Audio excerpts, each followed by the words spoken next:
Well, good afternoon, ladies and gentlemen. Thank you for joining us here at the Lee USA Speedway, the New Hampshire Center for Speed. Thanks for your patience. We are ready to get underway tonight. And man, have we got a card for you. My name is Randy Wheelock, and I'm glad to introduce my broadcast partner tonight, Mr. Nick Adams. Nick, welcome to the show. Thank you, sir. It's a pleasure to be here. I'm excited to be here at the historic Lee Speedway. I can't wait to see what's going to happen tonight. I mean, you are right. We have a heck of a show lined up for these fine people who paid money to see this. After you've worked hard all week, we can't thank you enough for joining us here at the Lee USA Speedway. We have Nelcar Bandoleros. They're first on the track tonight for an 8-lap qualifying event. Then we'll have the original Wheelman late models. And right now, the battle is on. Next, we'll have the Nelcar Legends. They are similar to what you've seen if you've watched the dwarf cars, yet a spec chassis with 900 cc's power in the hot rod. Next, we'll have, after the Nelcar Legends, we have a very special, and we're honored to have them here tonight with us, the Little Web Auto Parts Super Modified Wing 350s here in the house. They're here to do 50 laps, and we'll courage out our night and end it with our own Rodfather Pro Stocks for a 75-lap feature event. And I'm telling you what, Nick, these folks are in store. Lee USA Speedway, are you folks ready to go? I don't know, buddy. That didn't cut it for me. Lee USA, are you ready to race? Wow, much better. So, Nick, one thing us little guys like is food. And I'm telling you what they've told me they have special over at the concession stand are rodeo burgers. Today and today only, rodeo burgers. And Marshall Hurley, who's our race director tonight, says he had one and is ready for another. Full and ready to go, race directors ready to go. Our two flagmen, give them a round of applause for Dave Tibbetts and Joe Braggy.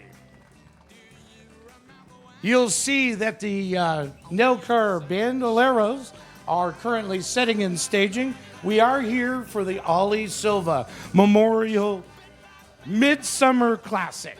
And if you want a bit of history, this man, a legend in his time, was able to put together and mask over hundreds of wins. And Star Speedway was his home, but he would actually make do. 75 years he lived as a legend.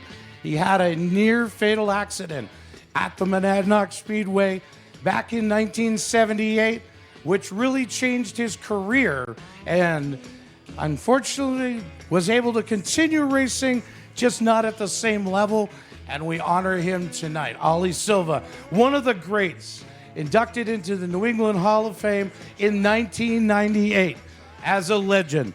The man would build modified cars that he knew were the underdog car, running a flathead V8 against, at that time, some super fast Chrysler V8s. And he would put together those cars. He put together the chassis himself. He built the cars. He would ride center section of the car. And that's what they were talking about when he had his accident at the Monadnock Speedway. All right, here we go. We're going to get ready to go. Going to send the Bandoleros out. Coming out, ready to do 8 laps in a heat qualifier. These are young guns, we'll call them. They are the Bandoleros, have 2 divisions. They have the Bandits that are 8 to 12 years in age, and then they have the Outlaw division that is 12 years and older. And here we go. Going to start with a 17. That is Ben Morabito out of New York. Next will be the 38. That is Bryson Robidoux out of Taunton, Massachusetts.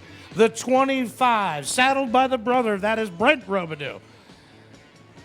Next on the grid is going to be the 11. That is Ryan Van Ass.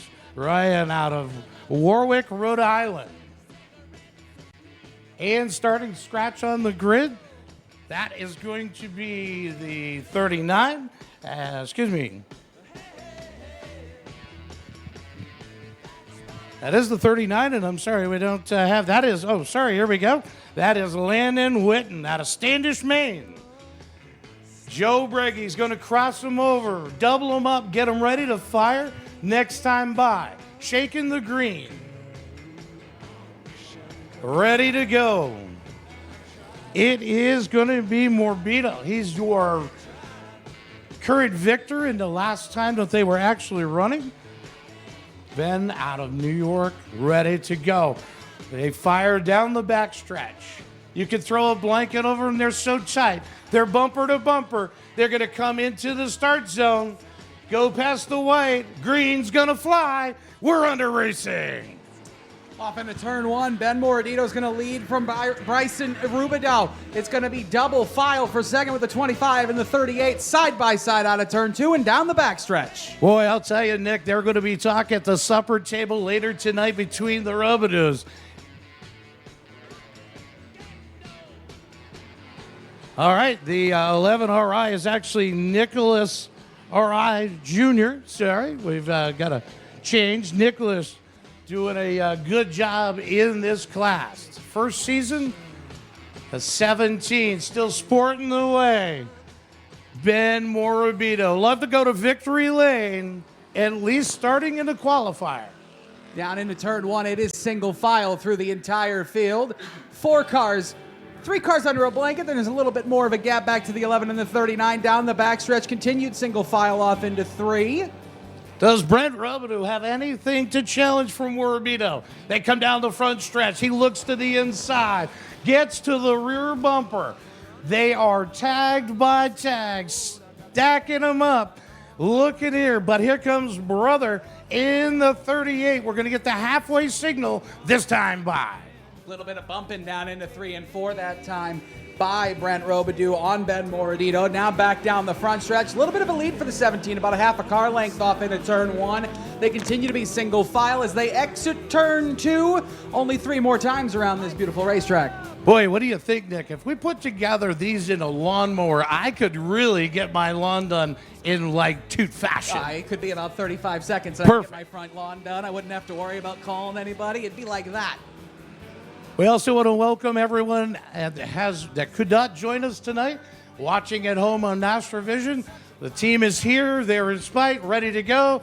2 laps remaining. 2 laps to go. Ben Morabito, he has led the entire thing with Brent Robidoux on his back bumper, continuing to try to maybe push him a little off into 1 and 2 this time. It's another car. It's about a half car length as they exit turn 2.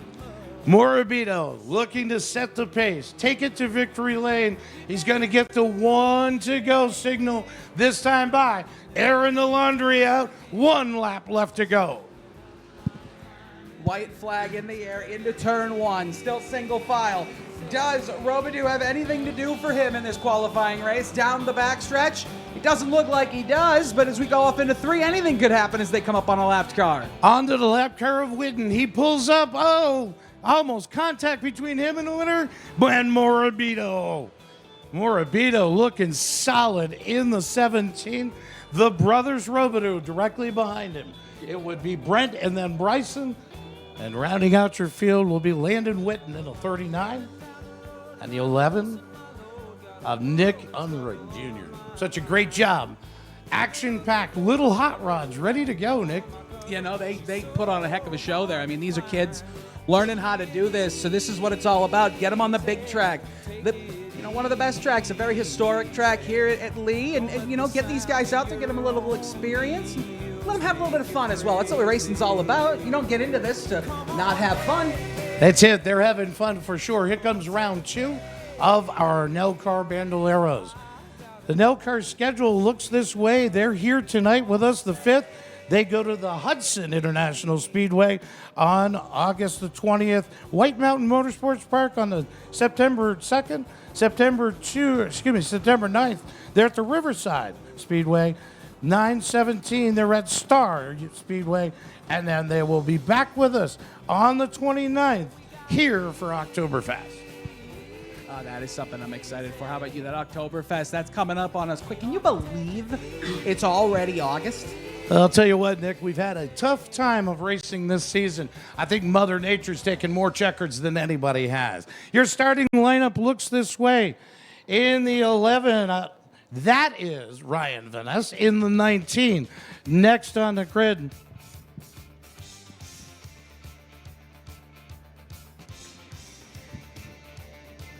to his outside, that is Mikey LaForte out of West Warwick, Rhode Island. In the 71, that is Dylan Calabro out of Johnston, Rhode Island. And then starting tail of the field, actually going to tuck in, is going to be Allie Alexander out of Newburgh, Maine. We're ready to go. Dave Tibbetts has got green in hand, ready to make it fly. Green is out. We're underway. We go off into turn one. There's a battle for second already. Contact one on the grass as we go through 1 and 2. Sliding up the track. These guys are getting the elbows out at a young age as we come off turn 2. Swinging the elbows as we've heard it called. Rubbing down, rubbing through. And the 14 is the victor.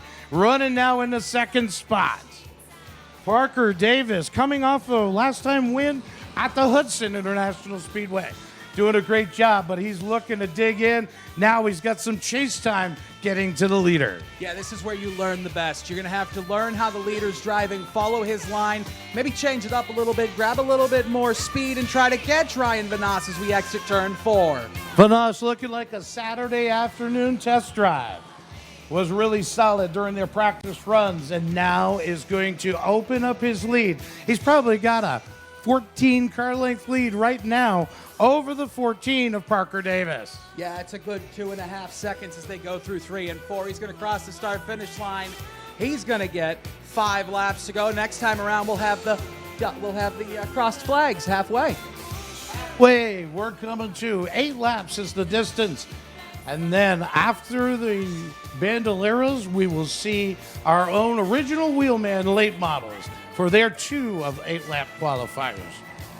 That battle for second beginning to heat up as we get halfway. Parker Davis, Mikey LaForte, they are all over each other. LaForte is looking for any move he can make on Davis as the exit 2, trying to get a little bit of a run. It's kind of hard in these cars being all so similar, but he is doing the best he can to maybe change up that line, get a little bit of a run on that second place car. Yeah, the 19 right now, Mikey LaForte, really looking solid. He's working the bumper, trying the low line, trying the top line. Has not really got the fine line dialed in yet. But our race leader right now in Vaness is taking off 2 laps to go. Well, 2 laps to go, which means 2 laps for Mikey LaForte to get Parker Davis. Mikey looking every which way, trying to find a little hole to put the front nose of that car in as they come out at 2. He's not going to be able to do it this time. He's about a half car length back, but he is clear by probably a 1.5 seconds over Dylan Calabro as they exit turn 4. The white flag is in the air for the Bandoleros. 1 lap to see who's going to get it done. I don't think there's much chance that the 11 will have Vaness have any challenge, but the challenge comes further back for that second spot. Here comes the 19, dives into turn 3, looks to roll out of 4. He tried to get that roll out of 4. He's not going to be able to do it. He's going to end up finishing 3rd, but Ryan Vaness takes the win here in his qualifying heat. Great job. Great to see the Nelcar Bandoleros. After the original wheelman late models will have their qualifier, we'll see the Nelcar Legends next. And I'm telling you, what excitement, Nick, we've got left here. Oh, we do, with the Legends coming up and then the Modifieds. These guys put on a great show.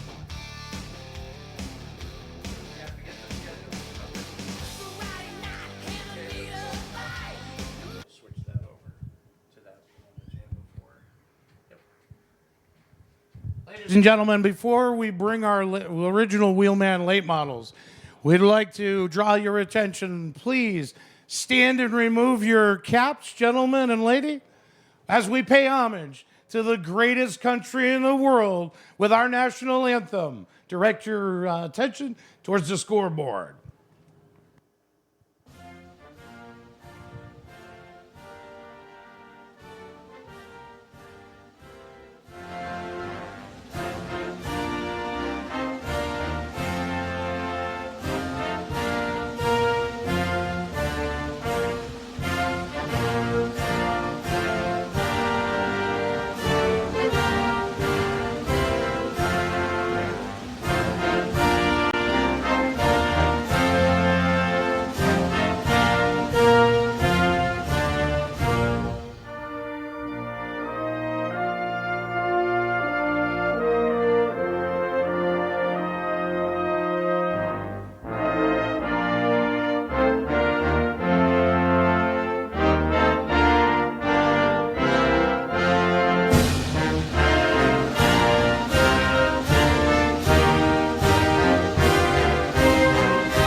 Thank you very much.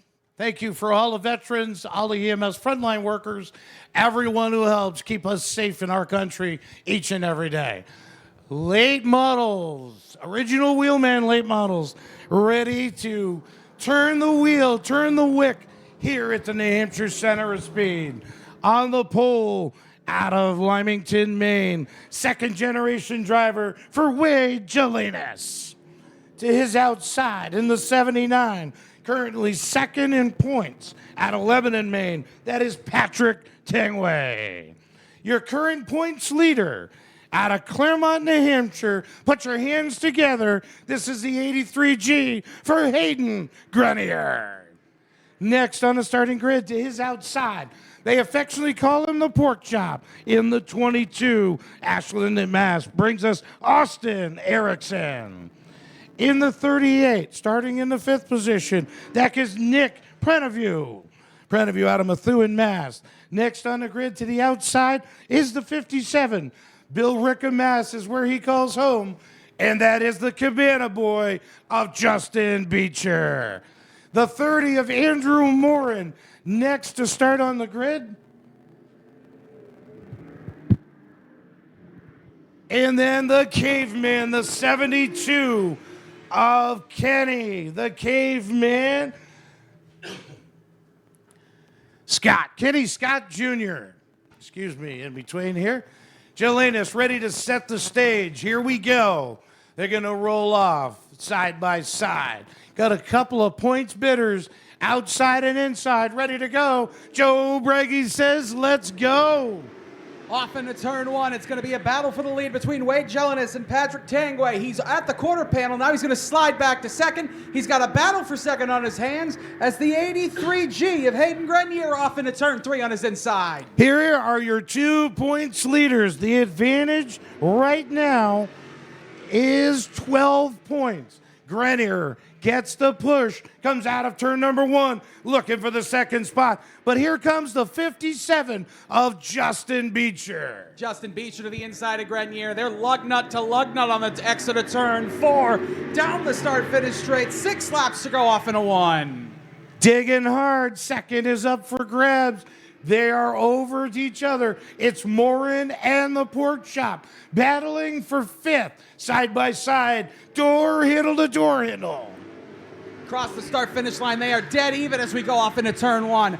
We have Erickson on the inside, on the outside. On the inside is Andrew Morin. He's going to make the pass as we go down the backstretch. Coming up to halfway, Joe Braggy says 4 down, 4 to go. Wade Jelinas looking really solid in the 37 car. He's got 3/4 of a second lead on second place. Hayden Grenier as we got on the backstretch. Single file throughout the field into turn three. Grenier still digging hard. That young man out of Claremont does such a great job and would love to put together a challenge for the championship. He keeps digging hard each and every week as he turns the wheel here at the USA Speedway. Morin and Beecher battling through 3 and 4. We're coming to 2 to go as we go down into 1 and 2. They're still battling side by side. Some contact between Morin and the Cabana boy. Justin Beecher in the 57 on the outside. And the inside is Andrew Morton. Here we go. White flag, a 1 lap to get it done. Side by side for fifth as we go across the start finish. The leader is going to be Wade Jelinas out of turn 2. Hayden Grenier has put together a pretty good battle to bring himself back up there, but he's just going to run out of laps, it looks like. Looks like he's going to keep trying. Oh, and the Cabana boy is pulled off. Win goes to Wade Jelinas. Such a great job. Hayden Grenier, Patrick Tangway, Andrew Morin, the pork chop, Austin Erickson, the Caveman, and Nick Preneville will round out your field. Coming back later on tonight for a 30-lap feature event. Why do they call Kenny Scott Jr. the Caveman? I think it's attire and the way he presents himself. Okay. That's what I would Does say. He look like a caveman? Is that what you're trying to He's say? a great guy. One of the nicest guys you'd ever want to meet in racing, for sure, Nick. That answer is a yes. It is.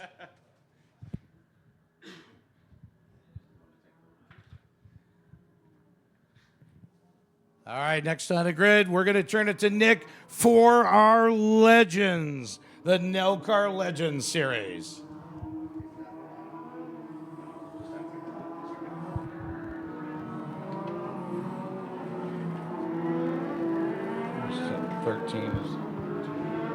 On pole is going to be the number 13, Jacob Burns. In second is going to be the number 29 of Cole Roby. Back in third is going to be the number 33 of Ty Leclerc. In fourth is going to be the number 10, Kevin Davis Jr.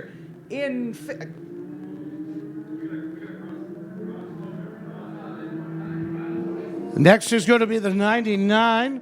That is the 99 of Rich Helger Jr. To his outside will be the 3, and that is David Stone. 24, that will be Matt Carpenter. We're ready to go green. We'll catch up with the rest of the field in just a moment. NELCAR Legends hammer down. Off into turn one, we're going to be side by side with Burns and Roby. Burns is going to get a little bit of a jump on the exit of 4. We're going to be side by side for second between Roby and Leclerc. Down into turn 3, continuing to be side by side. They are getting very close on the exit of 4. It does look like Leclerc is going to clear him, and Roby is going to come under a little bit of pressure from Kevin Davis Jr. That 33 looks super stout. I'll tell you what, Leclerc has come to play and looks to drag up, throw the fish line out, and grab the 13. Down the front stretch, Leclerc has his eyes set on the leader, Jacob Burns, through 1 and 2. He's got 2 cars right on his back bumper, though. Kevin Davis Jr., Cole Roby look pretty hungry as we come out of turn 2.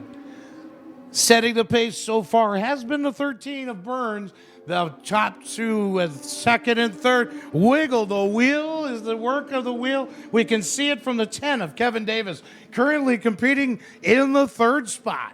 It looks like there might be a battle for 4th beginning to happen between Cole Roby and Richie Helger Jr. They got really close in the exit of 4. Helger is faster on the exit as we come out of turn 4, down into 1 and 2. Davis is still your leader, set from the pole. Would like to go pole to checkers for sure. But now, looks like the competition's starting to turn up. As they exit turn number 4, your leader's lead has now only come to about a 2.5 car lead. Yeah, it's just under half a second as we go through 1 and 2. 3 to go this last time by as we come down the backstretch. That battle for 4th hasn't really begun yet, but they are coming to the cross flags, which means 2 to go here at the Elite USA Speedway. 2 to go. Davis is your leader, still working the wheel on the 13, followed by the 33, of Leclerc, and then the 10. Here we go, coming to the white flag. Got 1 lap to get it done. We are straight line. Jacob Burns leads him to the white through 1 and 2. All he's going to do is make 2 more left-hand corners, and he will be able to win his heat. We have a battle for 3rd beginning now. Kevin Davis Jr., Cole Roby side by side into 3. Roby's going to slide under Davis. He's going to slide up. Davis tried to do the over-under, but he's not going to get there. Burns is going to take the win. In second's going to be Ty Leclerc. 3rd, Cole Roby. 4th, Kevin Davis Jr. 5th, Richie Helger. And then in 6th going to be David Stone, Matt Carpenter 7th, Jake Kelly 8th, Noah Alexander 9th, Brandon LaBelle in 10th, Kyle Rogers in 11th, and Owen Ledoux rounds out the field in 12th. Looking at lap times, 17 seconds or less. Lap times for the NELCAR Legends. Yeah, as this track gets a little bit more grippy as the sun goes down, I'm expecting sub 17s, high 16s to be the norm at the beginning of these races. We are set now for round number 2 for our NELCAR Legends. Getting ready. A good solid car count, Nick, for our NELCAR Legends and for our Bandoleros tonight. And we'll have the call. You know, I'm excited for this. This second race is going to be fantastic. But starting on the pole here in the second race is going to be the number 34. Just 1 second, folks. The number 34 of Kyle Casey. we'll give you the rest of the lineup after they cross the start-finish line here. We can see their numbers. Got to get them all in line. These cars do run transponders. Now you should be able to see them ready to go. 09 of Josh Parsons will be in second. Ethan Avalier in third. Brendan LaBelle in fourth. Matt Grant fifth. Shane Komet sixth. James Anderson in seventh. Todd Renlett in eighth. Eric Williams ninth. Ryan Rice 10th. And Mike Della Vecchia in 11th. Say that 3 times fast. Oh, mix up on the start. Whoa, your pole sitter got a contact happen, and now the leader is going to be the 09. Going to let the green flag continue. Josh Parsons off into 3 and 4. They are going to let it stand as we go through 3 and 4. There's a battle for fourth back there. It looks to be. It's the 20 of Matt Grant and Shank Cromet for fifth on the outside back. Their battle for second on the exit of 2. And whoa, we've got one around.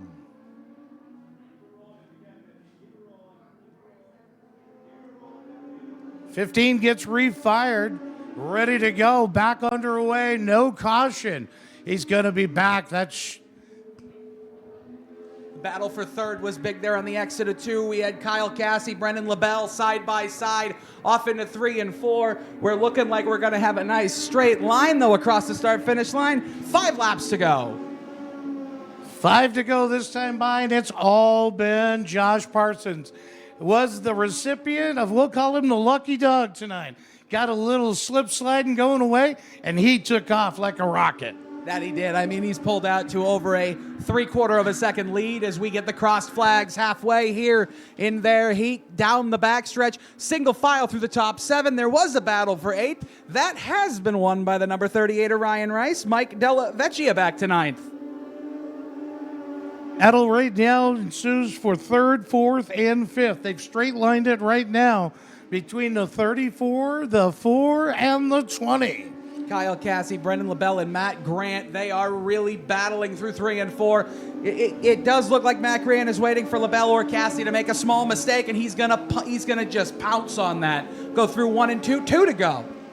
Joe Bragy's shown the double popsicle sticks. Leader's gonna get the white flag this time by. Parsons got one more lap to get it done. It's been all Josh Parsons through this race so far. The top 5 single file. There is that battle between Matt Grant and Brandon LaBelle. On the exit of 2, a little bit of contact. They're going to be side by side down the backstretch. Maybe not. Backs wisely off, did a little slip sliding in the 4 of Brendan LaBelle. Brendan crosses the checkers. Parson takes your win. What a great run for the No Car Legends. Josh Parsons took the win there. Ethan Avalier in 2nd. Kyle Cassie 3rd. Brendan LaBelle in 4th. Matt Grant 5th. James Anderson in 6th. Todd Renlett in 7th. Ryan Rice in 8th. Mike Della Vecchia in 9th. Eric Williams 10th. And Shane Cromet back in 11th. Nick, here's what we all came to see. Super Modifieds, 350 Wing Modifieds, the Little Web Auto Parts, Racing Parts, Super Mods. And special tonight, added to the bonus, the Fast Time Qualifier gets 250 extra clams, courtesy of the original wheelman, downtown Kevin Brown. That's fantastic. Adding a little bit of money to the pot to get that fastest lap here in qualifying puts a little bit more importance here on, not just you want to start in the front, but to get a little bit of money to start in the front, that's fantastic. Adds a little bit of panache to it, I guess you should say. It sure will. An extra 250. Thank you, Kevin Brown and the team at the original wheelman. All right, looks like first on the grid to take time is the 47 out of Kingston, New Hampshire. This is Jim Stars. Jim's always a super competitor. Loves the high banks here at the New Hampshire Center of Speed.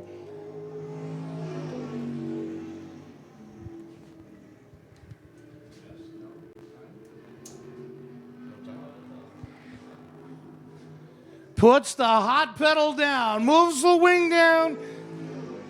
13.743. 13.743. First time. Now looking to pick it up. Dives the car out of turn number 3. Exits 4. Hammer down. A 13.5. 590. 13590. He was flying. These things Flying would be the understatement. I've never seen these specific types of cars in action before in person, and these things are amazing. Here he comes, Johnny Dynamite himself, out of Methuen, Mass, in the 45. This is James Whitcomb. Whitcomb, a solid player, solid runner, longtime competitor in the winged modified. Gonna take first time. It's a 14-0 on his first lap. See if he can gain about a half a second to challenge for the pole. A 13.975. So Jim Storris was actually flying. Sure was. All right, getting ready to take his time out of Chester, New Hampshire. This is the Locke construction for the 38 of Ryan Locke. Does he have a nickname? He's got it rolling for sure. Ryan is a great competitor, longtime runner with a super modified. Would really love to get to victory lane here at the Lee USA Speedway. Time number 1. A 13.8. Pretty respectable first lap. We'll see if he can improve, though. It's going to be 3/10 or more to be able to get himself on the pole. He's looking to pick it up, Nick. A 13.657. That's good enough for second so far, about 6/100ths off the pole. As Nick Papadias take... No, actually, this is the gentleman out of Charlotte, North Carolina. The 27, it is Robbie Gordon Douglas.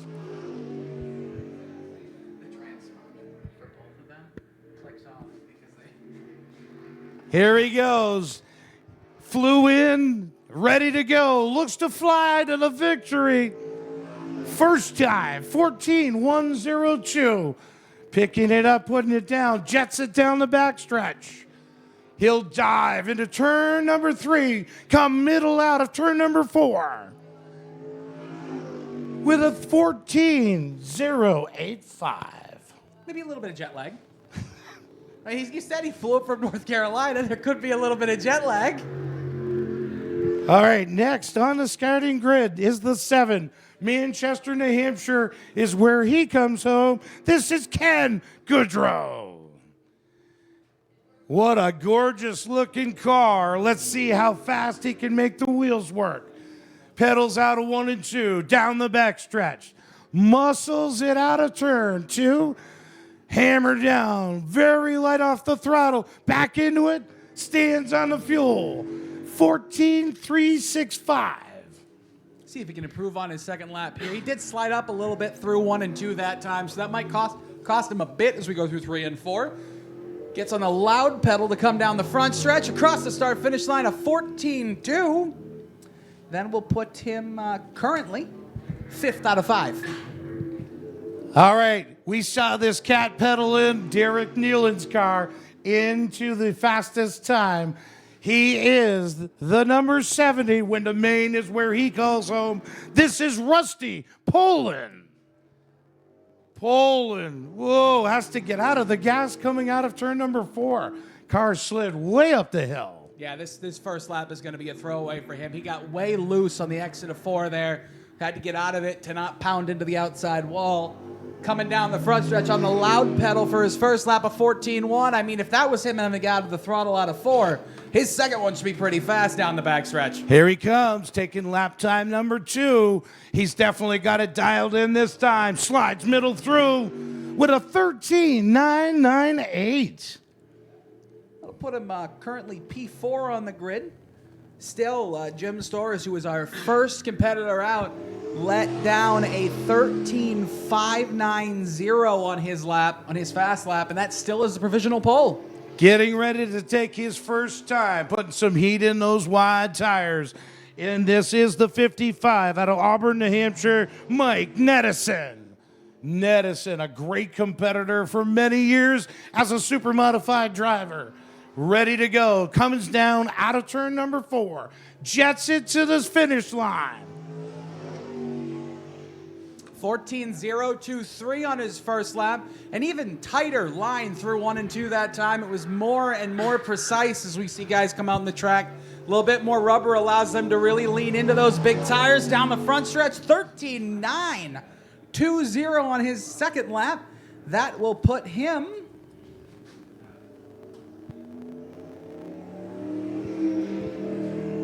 in third provisionally. Not bad. So far, so good. Now getting ready to set fast time. The 64 is on track.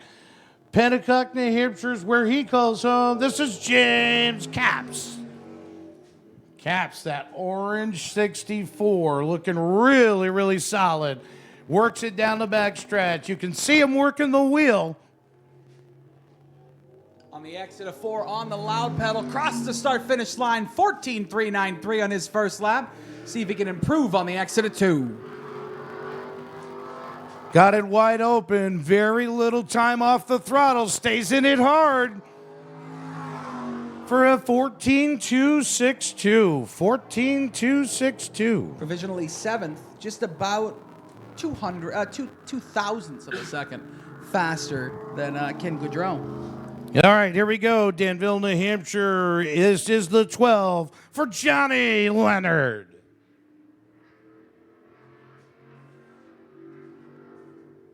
Through 3 and 4 to get the green flag on his qualifying times. Let's see what he can do as he puts the pedal through the floor down into 1 and 2. Way up the track in a very high line that time through 1 and 2. Don't know if that's going to be faster. I guess we'll see. It's coming. Here we go. Time number 1 is going to be knocked down in the books. 14.741. Looking to pick it up. Doesn't spend a lot of time. Off the pedal. Down 1 and 2. Down the back stretch. Cycles through 3 and 4. Here comes time number 2. 14.514. That's going to put him provisionally, well, 9th out of 9 so far. He was a little high in 1 and 2 both laps. I think that cost him a little bit of time. I don't think that was what he planned on doing when he went out on the track, but we'll see. All right, Salisbury, Mass. Brings you to 21.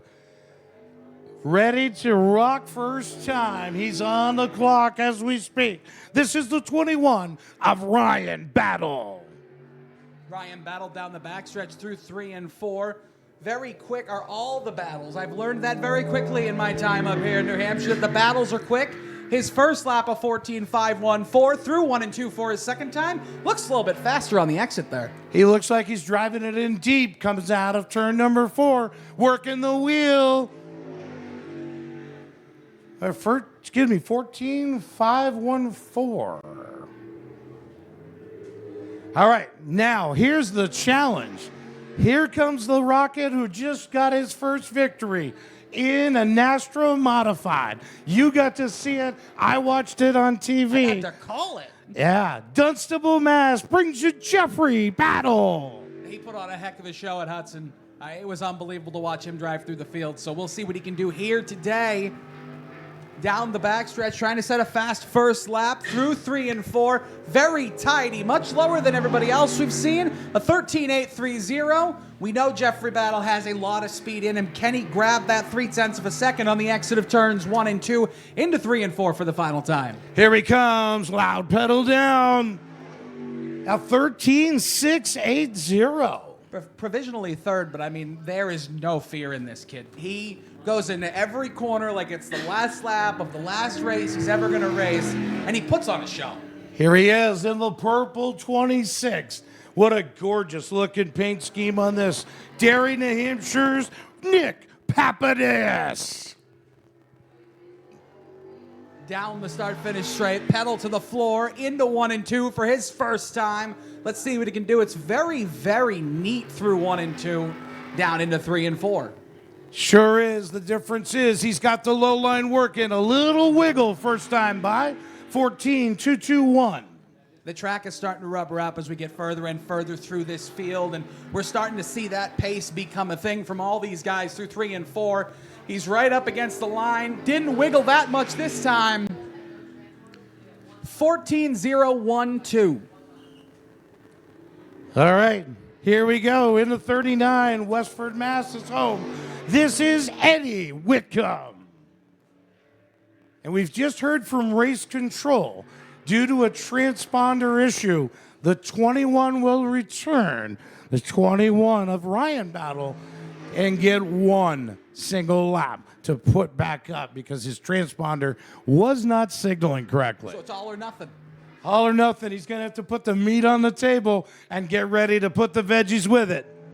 Across the start-finish line for Eddie Whitcomb's second lap. Going to be a 13.996. Good for provisional sixth. Eddie Whitcomb drives the 39 out of turn number 4 at a 13.829. It's good for fourth right now in the provisional field. So all right. That means we have two people to go still in qualifying. One that hasn't gone and one's coming back out for one give it all you got or nothing lap. One Hail Mary, we're going to call it, or in this case, it's a Hail Ryan. It's a Hail Ryan. We're going to throw it up and hope it lands. Here we go, folks. See if you can push him to get to the pole. You help him along. Cheer him along. Wave to him. Tell him you want him to pull. Here he goes. Drops the hammer. Through 1 and 2, let's see what he can do. Can Ryan Battle get this, make a very good lap out of this down the backstretch?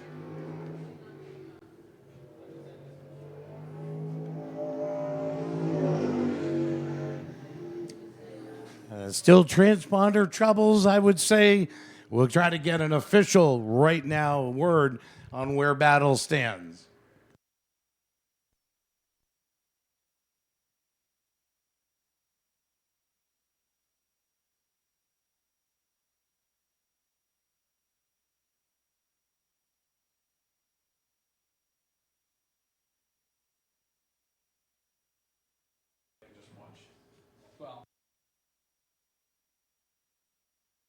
Okay, so next to set time trials is our Rodfather Pro Stocks. 19 solid field. We're ready to take time, and then we'll see what takes place. Current points leaders, top 5. Garrett Hall is your leader. The 27 of Wayne Helliwell Jr. is in second spot. Nick Cusack is in third. Last year's champion, Brandon Barker, sits in fourth, and Corey Bubar in the 12X, not the 12G. We have to be careful about just the that. 12X, okay. So 12X sits Corey Bubar in the 5th spot. So, as the Rodfather Pro Stocks get into staging, we'll see who we gather up first coming out of the door. I'm definitely not going to mess that up, by the way. The 12X and the 12G. If you do, Derek he'll be all right. Yeah, I mean, he probably will. And understand. Corey is too. Both great racers. Good. They'll understand if I mess it up. They'll be willing to be supportive of you, my friend. That's good to hear. We've got a lot of stuff still to come this season here at the New Hampshire Center of Speed. While we've got a second here, want to invite you back. We have coming up September 9th is the Pro Stocks, our regular series, along with the Ridge Runners, 6-shooters, late models, along with the New England Dwarf Cars. They will be here on the 19th of August. Excuse me. Let me change that. I guess I should learn how to read again. So, August 19th will be the next event here. It's the New Hampshire Muscle Car Club show. And then we're back for 2 days, Nick. 2 days, September 9th and 10th. And we're going to add on the 10th. It's a Saturday and Sunday show. We're going to add the Nastra Pure Stocks and some of the past supers here with us as well. So we'll have action ready to roll for sure. All right, here we go. First up on the dock is the 77 Mass. He's a former champion from the Monadnock Speedway. I hadn't seen this guy in about, 10 years. This is Jeremy Sorrell. Jeremy Sorrell, he pilots the JS Customs number 77 off in a 1 and 2 for his first time lap. Let's see what he can do. Nice tidy line through 1 and 2 down the backstretch. Pedal to the metal off into 3 and 4. Nice tidy again through 3 and 4. Jeremy, no stranger to victory lane anywhere he's been. He's got a 15.003. Well, I'd like to say I know if that's a fast lap or not, but I guess we'll find out as more guys come through. But I think it's quick. He looked fast. He looks good, looks solid, finishes up second lap. Is a 15.065. A little slower lap. So with the 15.003, obviously he's the first guy to go out there, but he provisionally puts the JS Customs machine on the pole. He is no stranger for sure. He has been hiding for a little bit. This is the CRF chassis.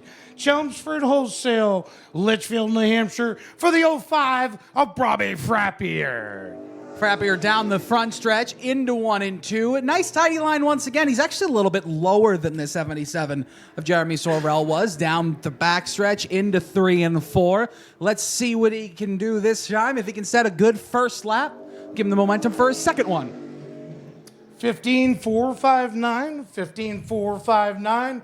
Frappier, a longtime competitor. He's really figured it out. Been working hard on this car to make it better. Each and every time, he's going to take the checkers with a 15.338. 15.338 is good enough for provisional second. Again, there's only been 2 cars, so we're a little bit early to say who's going to be where. All right, so we're not going to get confused because they do look similar. This is the 12X for Corey Bubar. Yeah, Bubar with the Coastal Road Repair Strictly Roofing machine off into 1 and 2 for his first lap. Let's see what he can do. Once again, it's another tidy 1 and 2 for a competitor on their first lap. Nobody's really messed up that entrance into 1 and 2 yet. It is something you see from time to time. Cross the start-finish line with the white flag, a 15.126. It's a pretty quick first lap. Let's see if he can improve. Currently second on the field, looking to put the pedal back down. Not going to lift very long, going to get back to the juice. Here he comes for a 15.059. It's less than 500ths off the pole. Really, really quick. Had a great time talking with this young gentleman. Got to shake his hand out in the pit area before we started racing. He said, man, we've been trying real hard. The 56 is the Sunday Morning Farms, Hancock Lumber, Western Maine, for Evan Bullio. Evan, such a great young man. He was smiling from ear to ear. I said, can you get to victory lane? He says, I'm sure going to work at it. Through 3 and 4, across the start-finish line, a 15.042. He's right there. He can just reach out and grab the pole, but he needs to improve just a little bit into 3 and 4. Does he do it? He's hard on the fuel, ready to go for a 14.999. We're into the 14s. I told you the track was going to get Put your hands together for Evan Bullio. What a ride. Now that was a lap right there. This man earlier this afternoon, I spoke with him in the pits, and I loved every second of talking to him.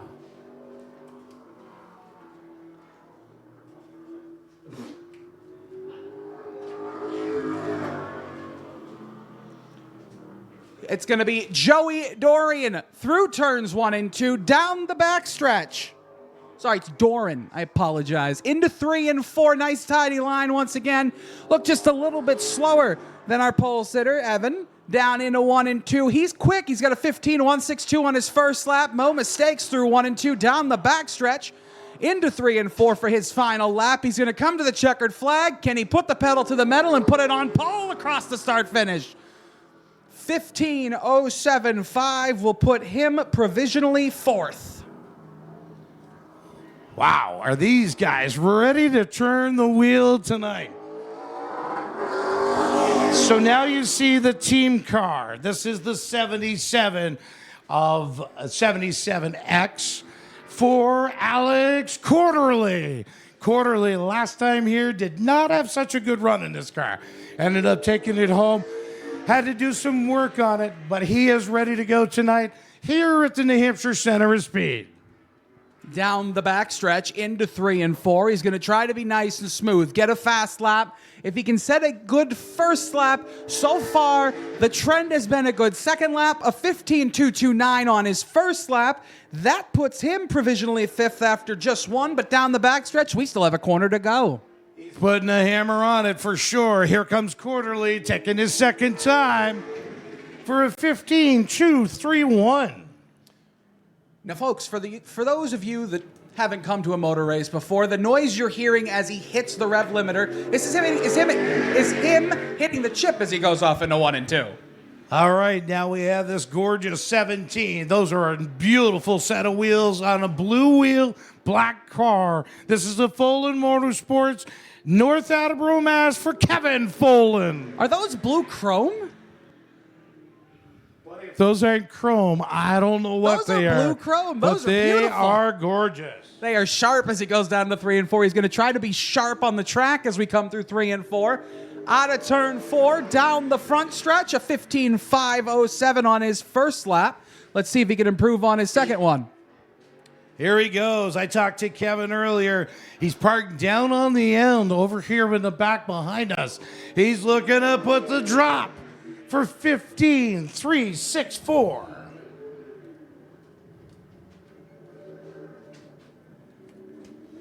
Okay, we saw a battle between this gentleman and Derek Griffith. We saw a battle with this gentleman and a guy by the name of Kyle Busch. When he was here, this is the 27 of Wayne Halliwell Jr. Off into 1 and 2 to start his qualifying laps. Can he put this on pole? Down the backstretch, nice and fast. Actually slowing down as we go through 3 and 4. Almost shut it. I think he has a problem. He did shut it off. Yeah, I think the 27 might have a problem. Oh, tough break for the Halliwells. Here we go. Guess we're going down, and we'll see what happens. Maybe we can get some inside information of what happened to Wayne Halliwell. Next on the grid is the 71. This man had the opportunity to take some guy by the name of John McKennedy and actually teach him how to drive a super modified. This is Skeeter Beers. Skeeter Beers from Milford, New Hampshire, down into 1 and 2. Down the backstretch, here he comes. Skeeter Beers trying to set a fast first lap through 3 and 4. Here he comes, puts the pedal to the floor across the start-finish line, a 15.303 on his first lap. Never know where you're going to see this guy, Nick. I just watched him compete in what almost looks like a Bandolero car at the Claremont Motorsports Park. Here he goes, pops out of the hatch. Never know what you're going to find him. 15.142. Well, it puts him provisionally 5th, so whatever he drives, apparently he's fast on. No stranger to victory lane. Skeeter would like to see it. Here is your current points leader out of the state of Maine. This is the 94 for Garrett Hall. Norm's used cars on the hood of that machine as he comes through 3 and 4. See what he can do as he gets the green flag on his qualifying laps.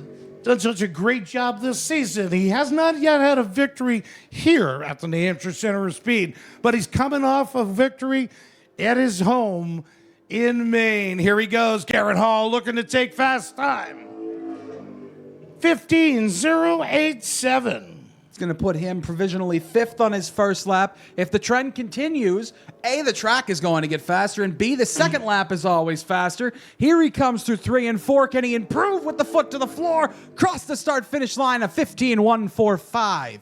He did get a little bit loose in the middle of 3 and 4, kind of slid up a little bit. You know, a little bit loosey-goosey, tires dancing all over the pavement. It's kind of what happened right there. Boot, scoot, and boogie, we've called it. So did Brooks and Dunn. Here we go. This is the number 2, the Blue Juice, on the track, ready to take his provisional first time. The 2 is driven by the pilot of Nick Cusack. The 94 missed pit road there as we go off into 1 and 2. Nick Cusack with the Karen Roofing Buck paving machine down the backstretch into 3 and 4. See what he can do as he comes around 3 and 4 for his first lap. Hard on the loud pedal, across the start-finish line. 15.045, pretty quick for a first lap. Puts him provisionally in third. Let's see if he can improve. Not much improvement needed to grab the pole. He's going to work it hard. Nick's a great competitor. Pushes the juice down. He's got a 14.983. He didn't just break into the 14-second barrier. He jumped into it.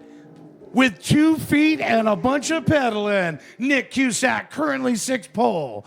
Here he goes into Keen Auto Parts. Sponsored 32. He is currently the reigning champion here in the Rodfather Pro Stocks. This is Brandon Barker.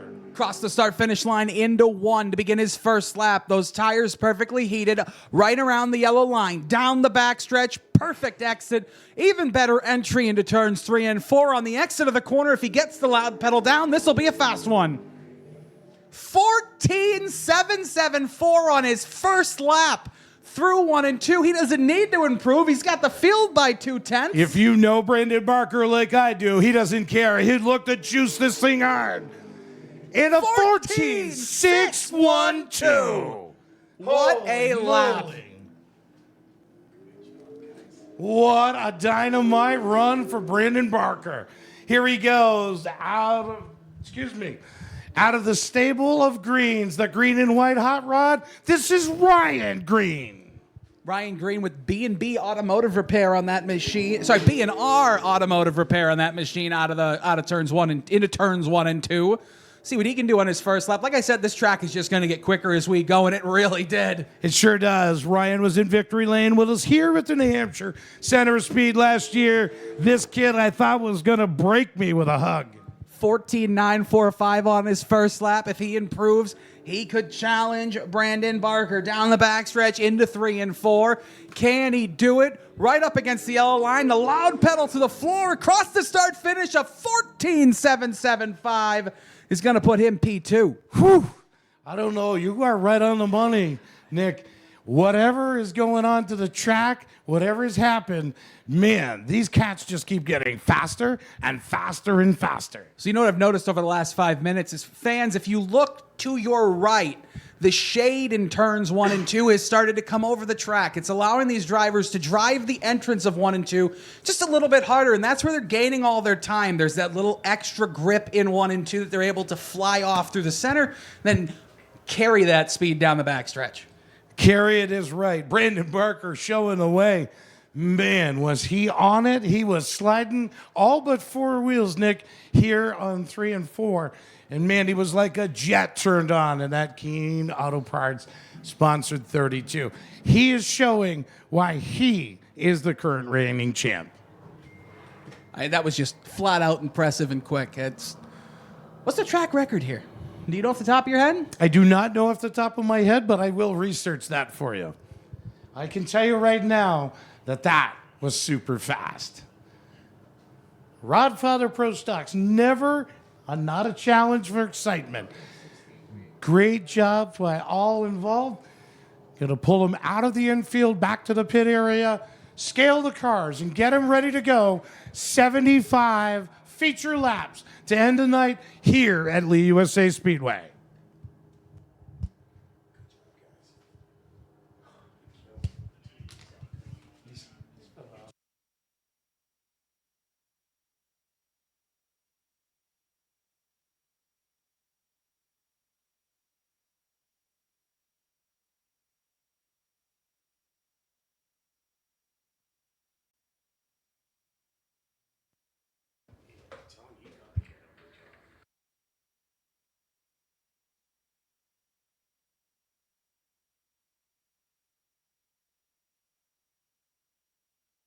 All right, we're going to get ready to go Bandolero racing, Nick. That's the next stick on the docket. Now that we're done with time trials, Bandoleros will run for 15-lap feature event. And there are a mix of outlaw Bandoleros and their junior division. So it'll be interesting to see what takes place and what goes on. We may have a little pause. It looks like we need to brush up the zero. He had a problem, Ledoux did. Owen Ledoux had to pull off during the heat race. So they're going to give him a couple of laps just to practice. We'll be right back with you, folks.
All right, so we want to thank McGee Toyota of Epping.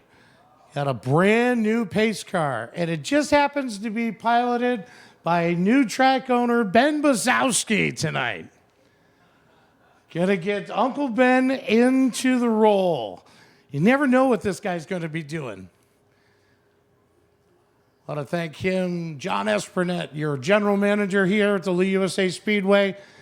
John's carrying water, working on something in the bathroom, working on the stands, working this. And these guys are committed, no doubt about it. I also want to get a special shout out to Marshall Hurley. He's subbing in the race director role tonight, and we thank him. If you don't know anything about Marshall and his roles, he runs the Evolve Mortgage Trust Bank Pro Truck Series, and they'll be back here with us during Oktoberfest this season. I want to thank the McGee family of racing. They do a lot for our NASTRA tracks and a lot for all the tracks. They especially stepped up here at the Lee USA Speedway and also at the Claremont Motorsports Park. And we can't thank them enough for all that they do for short track racing.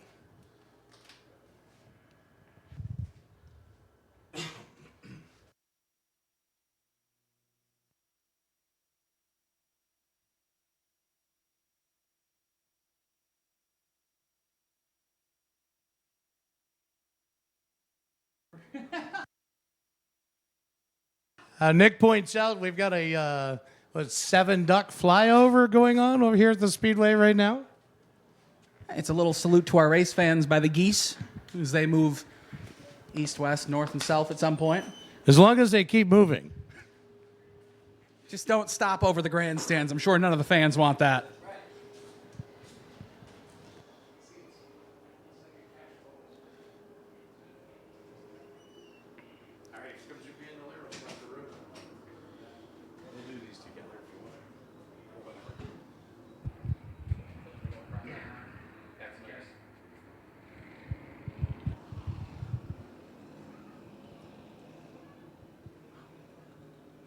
And to hear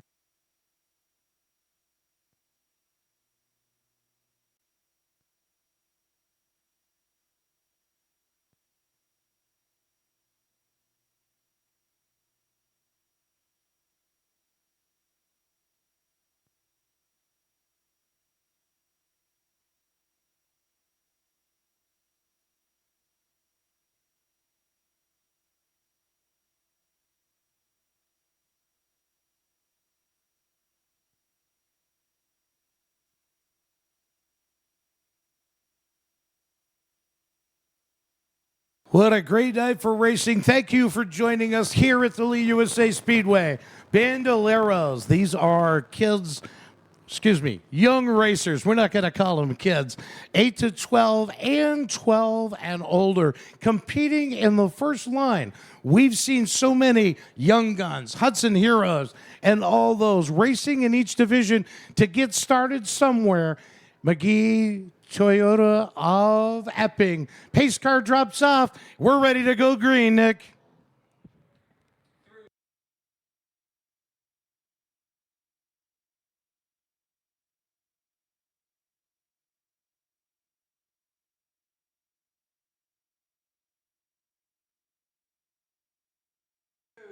Morabito looks solid in his qualifying run. The Robidoux now looking to take over Vanessa in for the second spot. They are door handle to door handle for third as they exit turn number 4. the Robidoux giving each other a little bit of bump draft down the back stretch, now into the front stretch into 1 and 2. Brent Robidoux all over the back bumper of Ben Morabito through 1 and 2.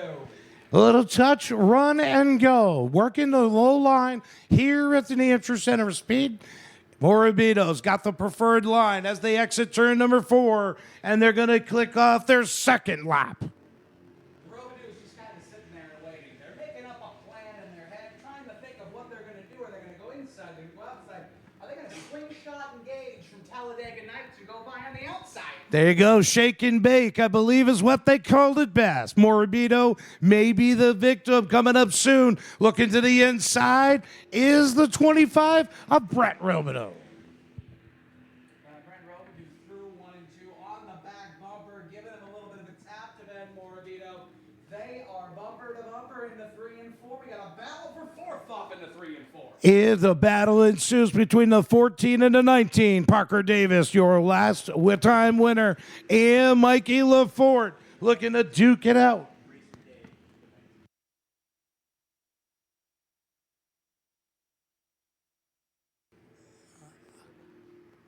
So the 19 is actually Grayson Day. We've been told by race control for the Bandoleros, our scoring and timing has it something totally different. So we're going to keep working on that. Sometimes the computer isn't the best, Nick, but we'll work our way through it. Battle ensues. Leader now feeling the heat. Robidoux back to the back bumper of Morabito.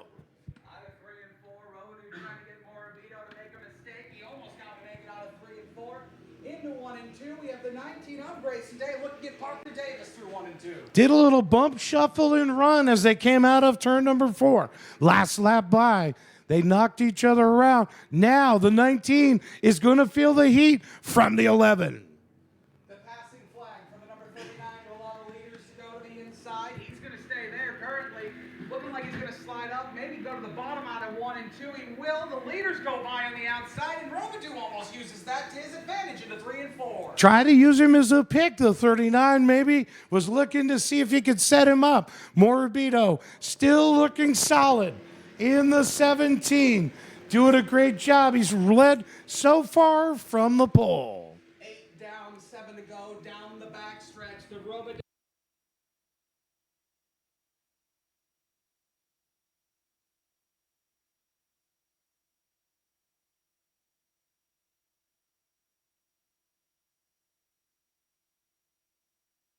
And Morabito, Brent Robidoux, whoa, gets a little wiggle coming out of turn number 2. Does brother Bryson going to use that to his advantage? And now the 11 of Ryan Van Ness back in the mix. Ryan Van Ness is used.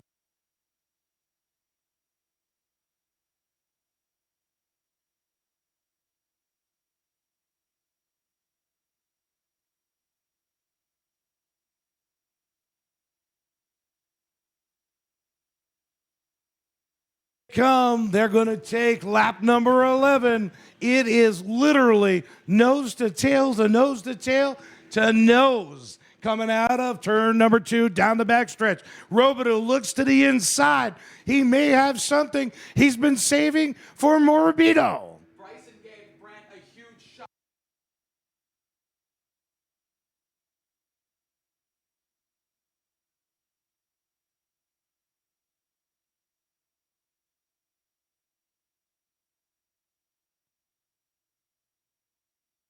Eventually make their move. Popsicle sticks will fly. 2 laps to get it done.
Here he goes, folks. Ben Morabito, victorious in your Nelcar Bandoleros. Doing the Wiki Special. The victory lap, honored by a legend for sure. But Ben Morabito will be that for you tonight here at the New Hampshire Center of Speed, Lee USA Speedway.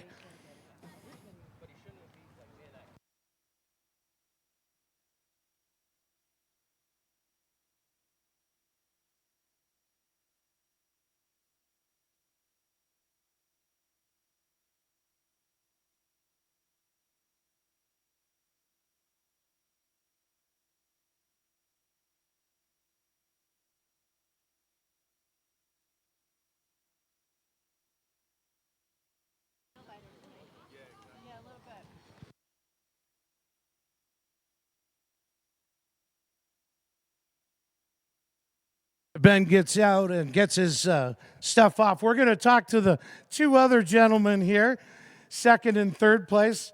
So introduce yourselves to your crowd, guys. In for second. Oh, sorry. I was just going to see if he was going to point you out. In for second place. What do you think about this, pal? Oh, I love this place. This place is absolutely great. I never raced here before. I never got a chance, but this is absolutely great. Who helps you get it here, buddy? First, I want to thank my mom, my dad. This is a brand new car we had to rebuild. Since my other one got wrecked at Hudson, we put so much time into this car.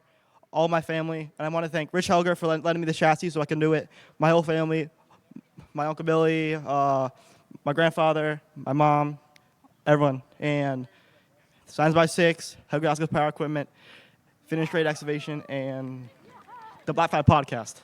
Black Flag Podcast. Bryson, come over and join us now that we had a chance to pick on you guys a little bit.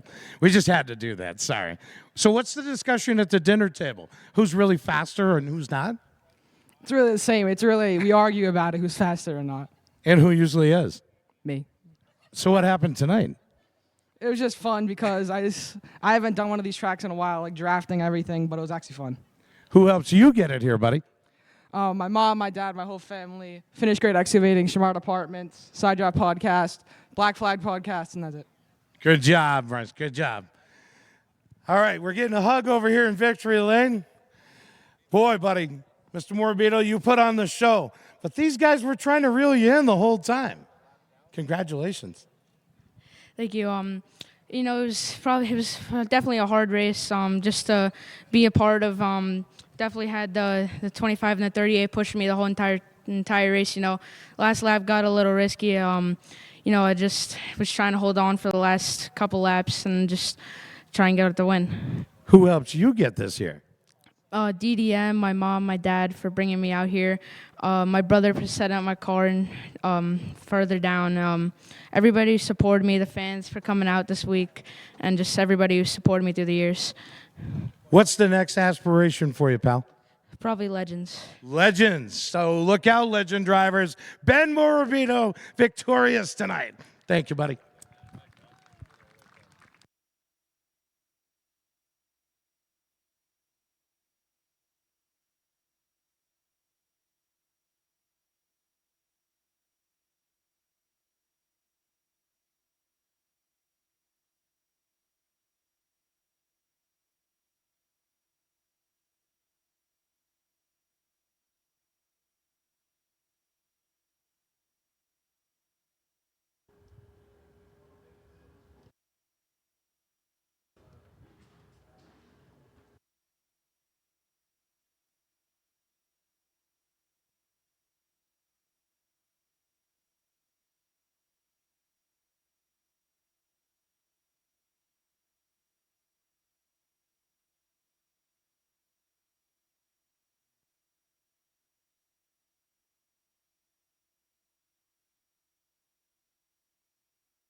The MLM Diagnostic Pure Stocks come into Hudson, along with the Open Pro Stocks, the Evolve Pro Truck Series, and the New England Dwarf Cars. August the 13th at Hudson Speedway. Gates are going to open at 3 o'clock. Hot laps start at 4, and racing begins at 5:15 at the Hudson Speedway.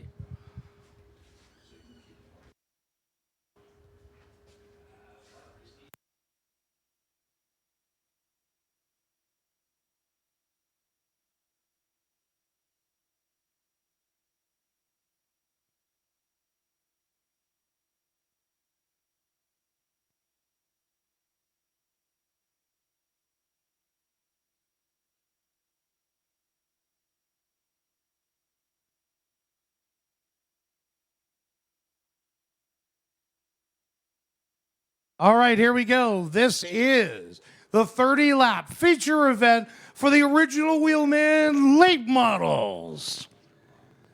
Starting on the pole in the 37.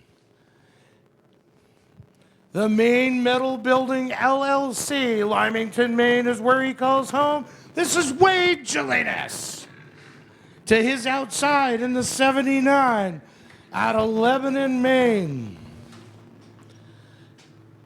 That is the Kingsley's Auto Repair, Pleasant Hill Auto Repair, Rogers Pizza, Dorigo Rich Feed and Seed for Patrick Tingway.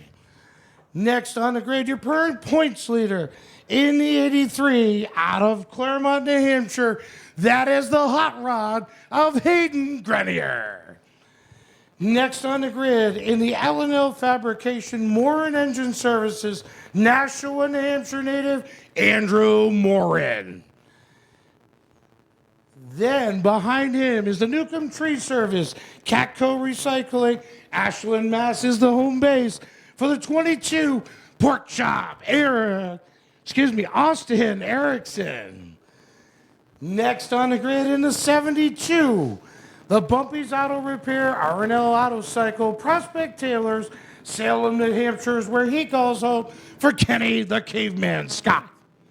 And starting tail on the field in the 38, the Bumpy's Auto Repair, B&H Oil, Pure Green Cleaning, Methuen, Mass. Is where he calls home. This is Nick Prenevue. This is going to be a great 30 laps. I can't wait for this. You all right? You out of breath after running up and down the stairs? Nah, I'm good, man. Best shape of your life. Yeah, I'm going to be by the time we're done race season. Thank goodness we've been able to get this one in. Mother Nature's been beautiful to us today. It's amazing. It was 81 degrees was the high. In the sun, it was probably a little bit hotter, maybe 90 with the sun. But, I mean, it was beautiful out there. And it's going to be beautiful tonight as well for a little bit of feature racing. It sure is. Gorgeous night, gorgeous time. Hope your fans are enjoying it. We're enjoying entertaining you. 30 laps is going to be the distance. Supported out front by the McGee Toyota of Epping pace car. Thank you very much, folks, for joining us. And get ready for 30-lap feature event. So there was a little bit of debris in turns 1 and 2. The track crew's getting out there to pick that up. Most likely we'll get these cars lined up and get ready to go next time by, but they did have to get the safety crew off the track, make sure everything is nice and safe for these 7 guys to go out there and lay it all on the line for 30 laps around the Lee USA Speedway. It sure is. It's a great night. A great weather has held out perfectly. We've had such a great time. Glad to have you folks join us here tonight at the New Hampshire Center of Speed. Why we have a moment, Wade Jelinas, a great second-generation driver in the 37. The young gun behind him, a former mini stalker, now gone late model challenging in the 83. Hayden Grenier is a kind, decent young man, but I'll tell you what, he's not afraid to hit the loud paddle on the right and make that 83G come to life. Yeah, I got to chat with him for a few minutes earlier today. He's very down to earth, very kind. I don't know him that well, but the way he puts himself off, it's like he'd give you the shirt off his back if you really needed it. He's a nice young kid, got a heck of a future ahead of him as well. He sure does. Great team of racers, great family, and we can't say enough about all of them. Our family of racing is truly special to all of us. That's what keeps us all going. Debris been cleared. Race control says they like the lineup. Let's see if Dave Tibbetts, our flagman, will give him the signal to double up. He's got both flags in hand and ready to get him going. He's going to point to the boss. He's going to kick Mr. Brzezowski off the track in the pace car. Field giving the signal to double up. Ready to go. 30 laps is the distance. Maybe Grenier's going to give the boss a boot or so. See if he can give a little Robbins race and say, come on, man. Hey, come on, get off the track. Let us go race. The lights are out on the pace car. They're double file for the first 6. The 38 rounds up the field in 7th. 30 laps of hard, clean racing action coming to you from the Lee USA Speedway. The pace car dives off into pit lane, and we head into 3 and 4. Here we go, setting the drill, ready to go. It's going to be Jelinas on the gas, flies it out, but Grenier looks to the outside, right out of the box, racing hard, and here comes the 79 of Patrick Tangway. The 37 thought he was clear. Oh, Grenier almost gets turned off into 3. He's going to get it back cleaned and straightened up through 3 and 4. Grenier's going to keep going. Jelinas going to lead lap number 1. Tangway coming under pressure from Erickson. Nick, they made a song called Slip Sliding Away, and holy moly, he gets the catch of the day, Hayden Grenier in the 83. But look on the move. Here comes the pork chop in the 22. Now challenges Tangway for 3rd. Austin Erickson down into 1 and 2 on the inside. Not afraid to get those elbows out through 1 and 2. Going to be side by side, lug nut to lug nut down the backstretch into 3 and 4. We're here tonight in the Ollie Silva mid. Oh, the 79's around out of 4. He's going to keep it straight. We stay green. And he is stopped down off the track. And the caution is out here. Caution will fly on the track. The 79 made contact with the 22 while you were trying to talk about our friend Ollie Silva. And he went around, he got into the grass, and, well, that was a veteran move. You know, the car cut out, but that was a veteran move. It's what they'd say on it. And NASCAR, it's the same thing I'll say here. It's a veteran move to, you know, get it stopped. And going to pull out the caution for the 79 of Patrick Tangway. However, unlike that, he is the caution car. They're going to send him to the rear of the field. So he's going to have to do some work to pedal by Nick Prenevue, the Caveman, and Kenny Scott, and Andrew Morin in a 30. Maybe to get back at the 22. Maybe he figures he was wronged by Austin Erickson. I mean, it's possible. It's short track racing. Tempers fly very easily. It is warm out there. It's warmer in the cockpit. Could definitely turn into something. It's not something race control would like to see, but hey, it's racing. Rubbin is racing for sure. Contact comes when you don't know it. But Austin Erickson has been pedaling the Newcombs Tree Service 22 to the front. And he's going to give those two in front of him a lot of smoke coming up shortly. Yeah, I mean, Hayden Grenier, though, he's been flying. He was gaining on the number 37 of Wade Jelinas off into 3. Grenier looks like he breaks maybe a half second later than Jelinas, which gets him to roll the center of the corner better. 37 gets a better exit as he's coming in slower. They always say slow is fast going into corners. You want a slower entrance, faster exit. Well, the 83G is saying, I want a fast entrance and a fast exit, and that's what he's been doing so far. Lights out on the McGee Toyota Vepring pace car. Field giving a signal to double up. Grenier to the outside, Jelinas to the inside. Austin Erickson on the inside, and look at the work of the 72 of Kenny. The Caveman Scott has been digging, sitting in the 4th spot. Yeah, I mean, he's going to be a force to be reckoned with through the rest of this race. We're going to have 17 laps to go under green here. When we get back racing, we're going to go down the backstretch. The pace car is going to slide off the track into pit lane. We head into 3 and 4. Wade Jelinas with Hayden Grenier, your points leader to the outside. Wade puts the pedal down, and they're working door handle to door handle. It looks like advantage Jelinas, and here comes the pork chop, Austin Erickson. Austin Erickson down to the inside, off into 3 and 4. He can't send it off in there because he's got the leader away, Jelinas, in front of him. Out of 4, they're going to be side by side, a little bit of contact off into 1 and 2. Austin Erickson muscling his way to the front, gets by Hayden Grenier in the 83. Grenier looking to fight back, comes back, down the back stretch, entering turns 3 and 4. Not going to get him, and Erickson slides into second. Austin Erickson now has one thing on his mind, drive to the front. Back in the pack, the battle for 5th between Prevenu and Andrew Morin is beginning to heat up. Morin to the inside, off into 3 and 4. Andrew Morin in the 30. He's a wicked hot shoe. Makes sure that he can run that late model on the top or on the bottom. But right now, he has muscled his way into P number 5. Into 5th for the number 30. We look back towards the front. It's single file throughout the field. About a half a second, a little over half a second for Wade Jelinas. But you look behind him, and Austin Erickson just set his fastest lap of the race. He's coming. He is. If he can hold tires down, make it stick. He's working the wheel to the 22, pedaling it out. Comes out of turn number 4, once again sideways. Looks to dive into turns 1 and 2. Jelinas still holds about a 4-car length lead, but the 22 is coming fast. Yeah, the 22 is gaining. It's the thing that I said earlier that the 83 was able to do, which was being able to enter the corner a little bit faster, roll through the center a little bit better than Jelinas. Jelinas gets a fantastic exit, but Erickson is able to slide and roll through the centers. We have a battle for 4th heating up now between Kenny Scott Jr. and Andrew Morin into 3. Andrew Morin, you can watch his hands on the wheel, comes pedaling the 30 out of turn number 4. He's reached Scott's back bumper in the 72 a couple of times, just can't seem to get by him.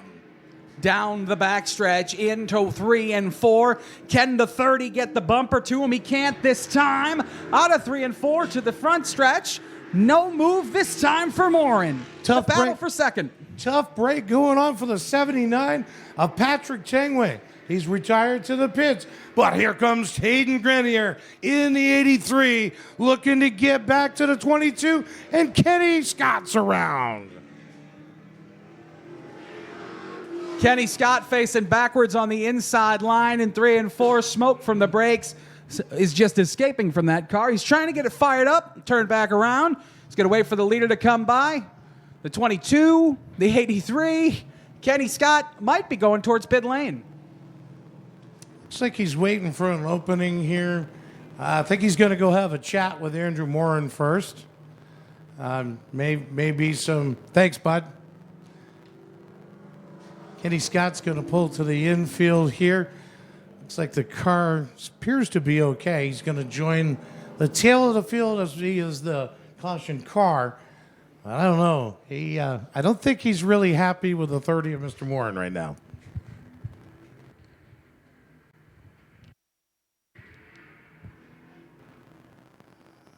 Andrew Morin, it's like race control has said, you are part of that problem.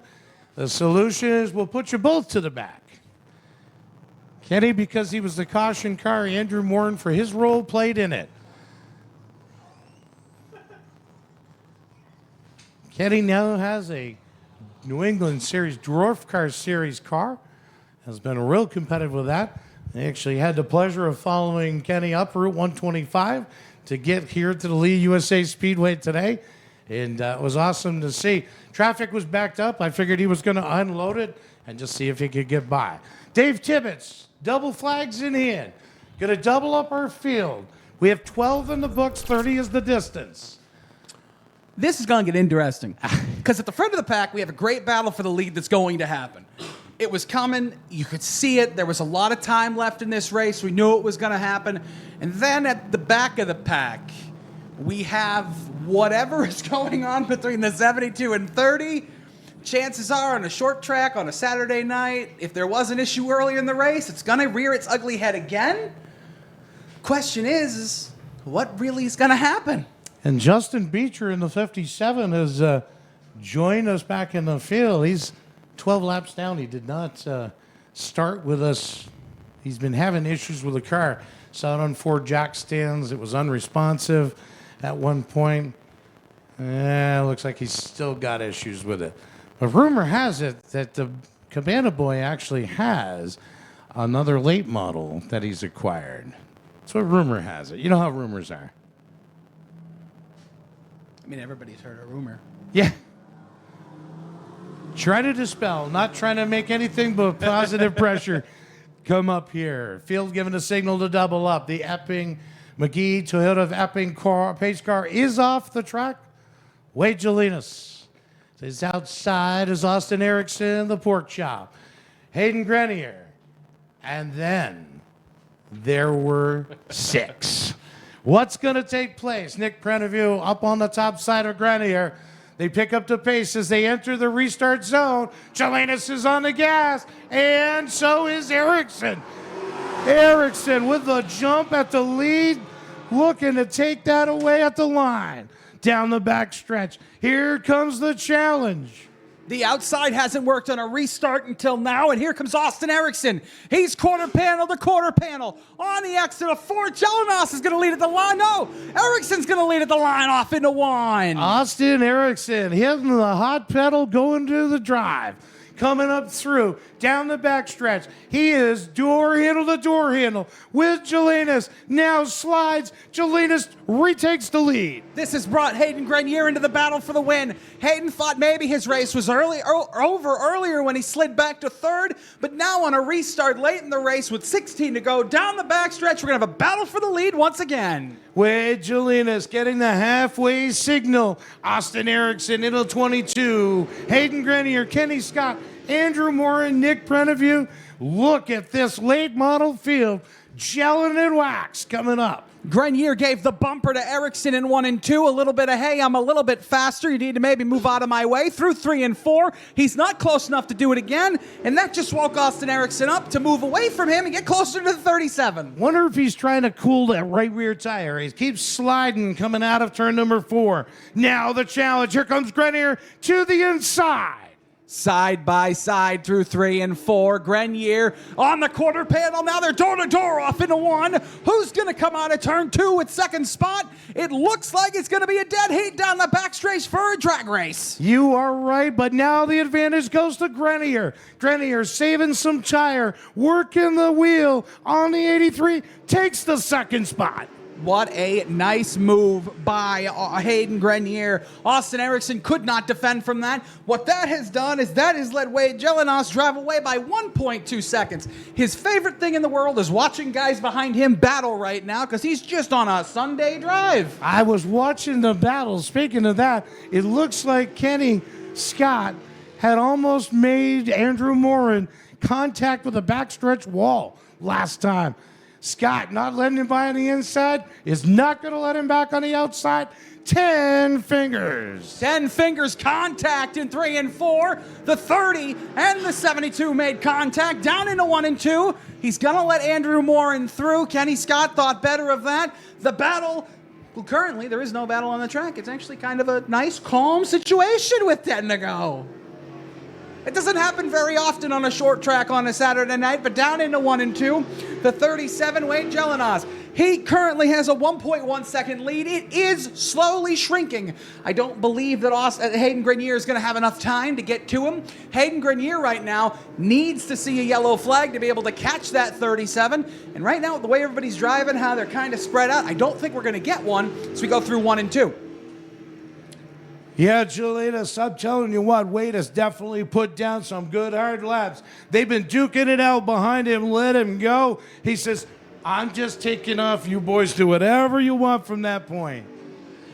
Wanted to take the opportunity to thank Don Marcotte Flooring for coming on as a sponsor for our leaderboard. Thanks for coming on, Don, and the team at Marcotte Flooring. We thank you wholeheartedly for coming on to lap number 25 here at the Lee USA Speedway, the Intercenter of Speed.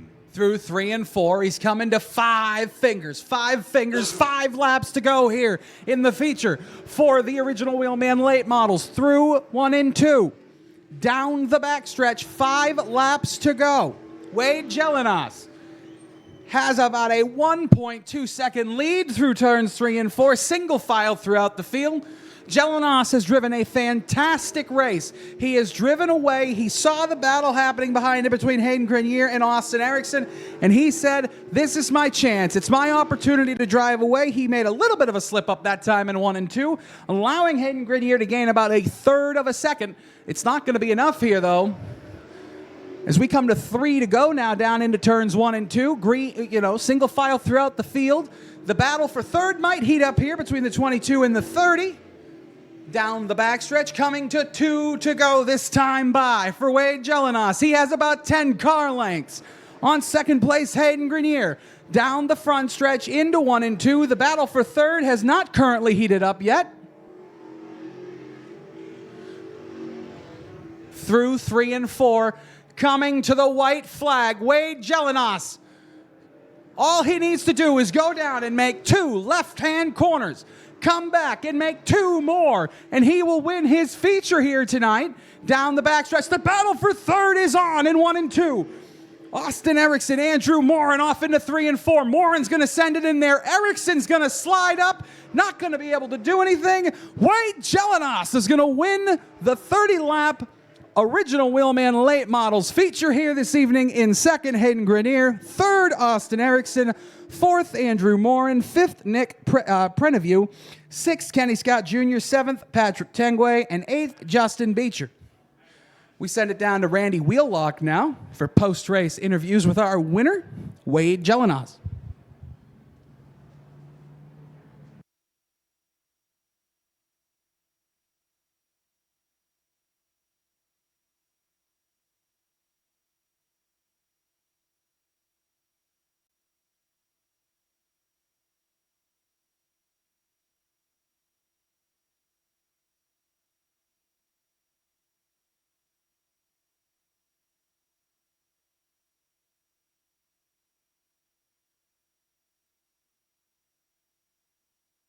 Lighting them up on the backstretch. Coming out of turn number 4, victory lane belongs to Wade Jelinas. You don't think he's been waiting a few minutes to do that, folks, do you?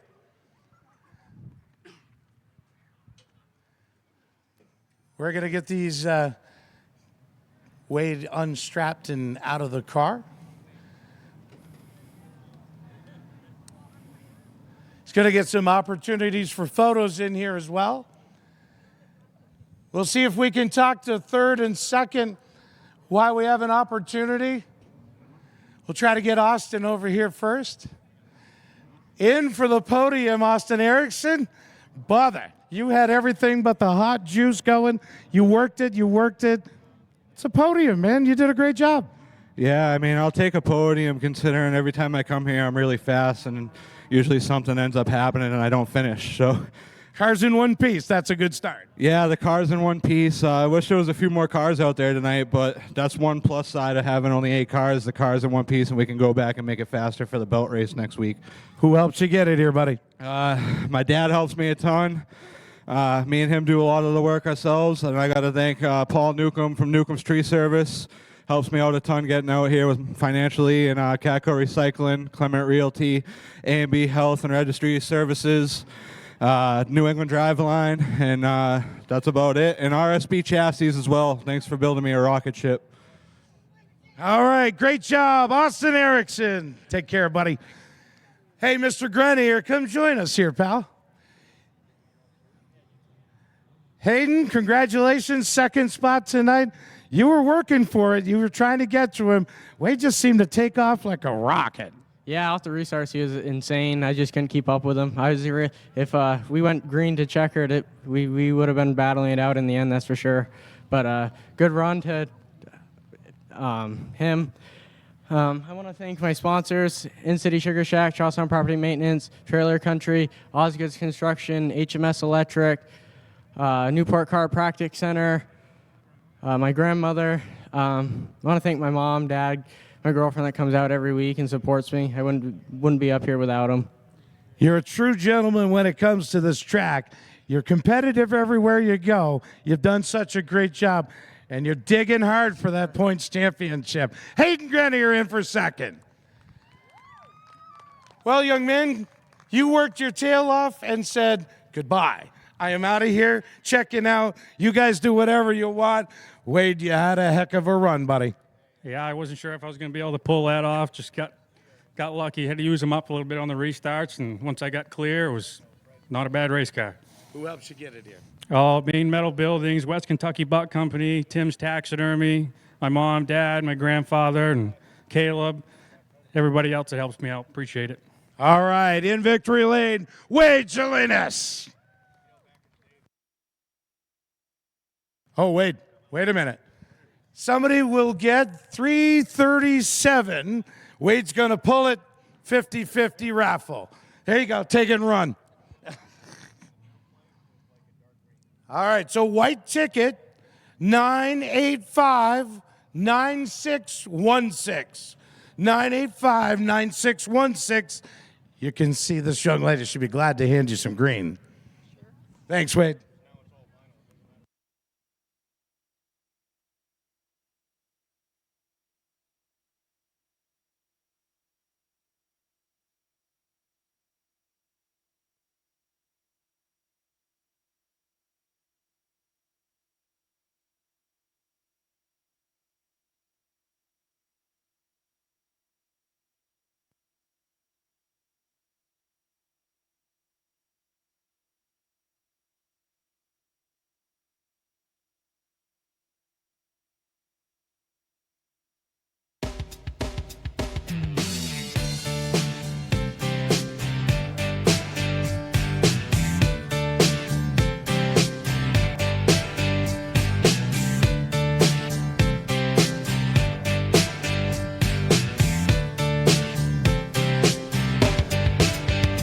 It was 1989, my thoughts were short, my hair was long. Caught somewhere between a boy and man. She was 17 and she was far from in between. It was summertime in northern Michigan.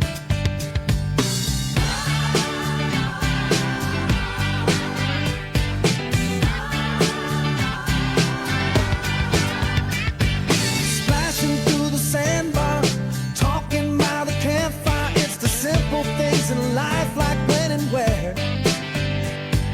We didn't have no internet, but man, I never will forget the way the moonlight shined upon her hair. And we were trying different things, and we were smoking funny things, making love out by the lake to our favorite song. Sipping whiskey out the bottle, not thinking about tomorrow, singing Sweet Home Alabama all summer long.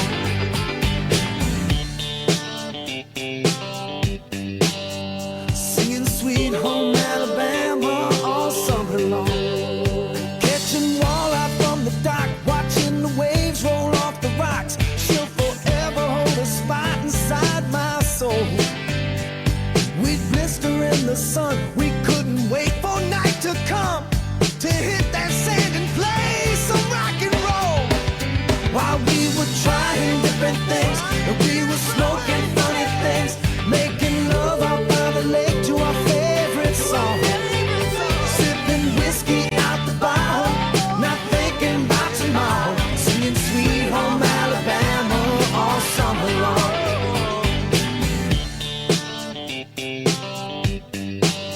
Singing Sweet Home Alabama all summer long.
Ladies and gentlemen, coming up next are your Nell Car Legends.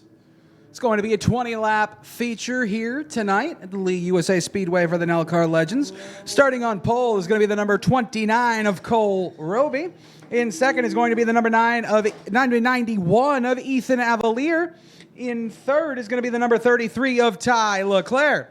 In fourth, the number 09 of Josh Parsons. In fifth, the number 13 of Jacob Burns. In sixth, you're going to see the number 34 of Kyle Cassie. In seventh, the number 10 of Kevin Davis Jr. In eighth, the number 4 of Brendan LaBelle. In ninth, the number 99 Rhode Island of Richie Helger Jr. And in 10th, the number 20 of Matt Grant. In 11th, you're going to see the number 3D of David Stone III. In 12th, the number 25 of James Anderson. 13th, the number 24 of Matt Carpenter. 14th, the number 137 of Todd Renlett. 15th, the number 85 of Jake Kelly. 16th, the number 35 of Ryan Rice.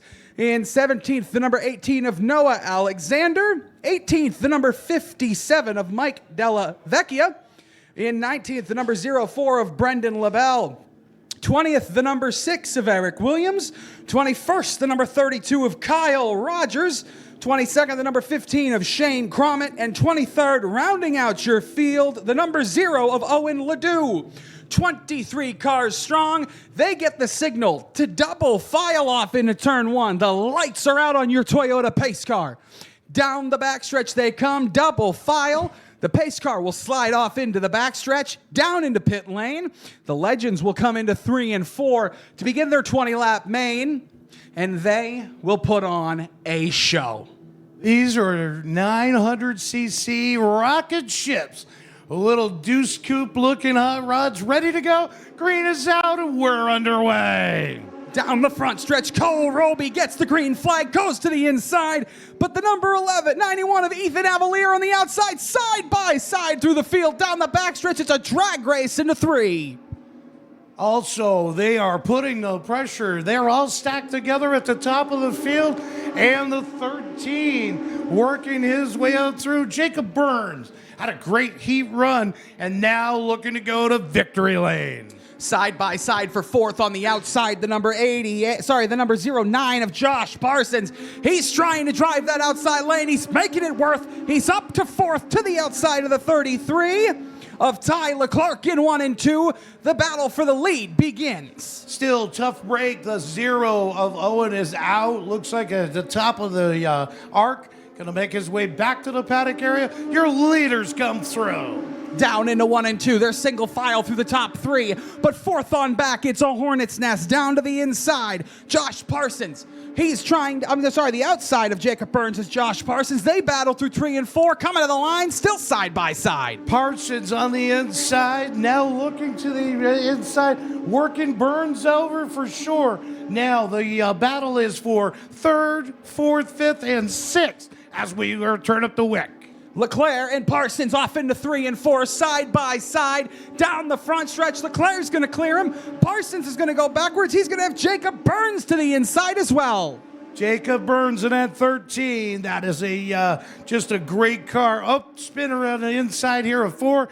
Going to get down to the grass. Hopefully he can get under power. No caution as of yet. Field going to get by with no problem. The field goes by single file. The 15 back underway. Still under power. Will stay green down the backstretch. It's single file through your top 10. Top cars looking to be the top guns for sure tonight. Battle ensues back further for like 10th position between LaBelle in the 20 car. The 15 is around again in 3 and 4. The caution has waved. We're going to stack them up. He's got a little bit of a tire issue. Yeah, like it's gone. It is gone. The 29 has stopped on the backstretch. Oh, tough break. Cole Roby has stopped completely on the backstretch. He's back under power, moving again. We'll see if we can find out what happened. And I'm going to do a little bit of research and see if maybe that the number 15 did actually hit the wall.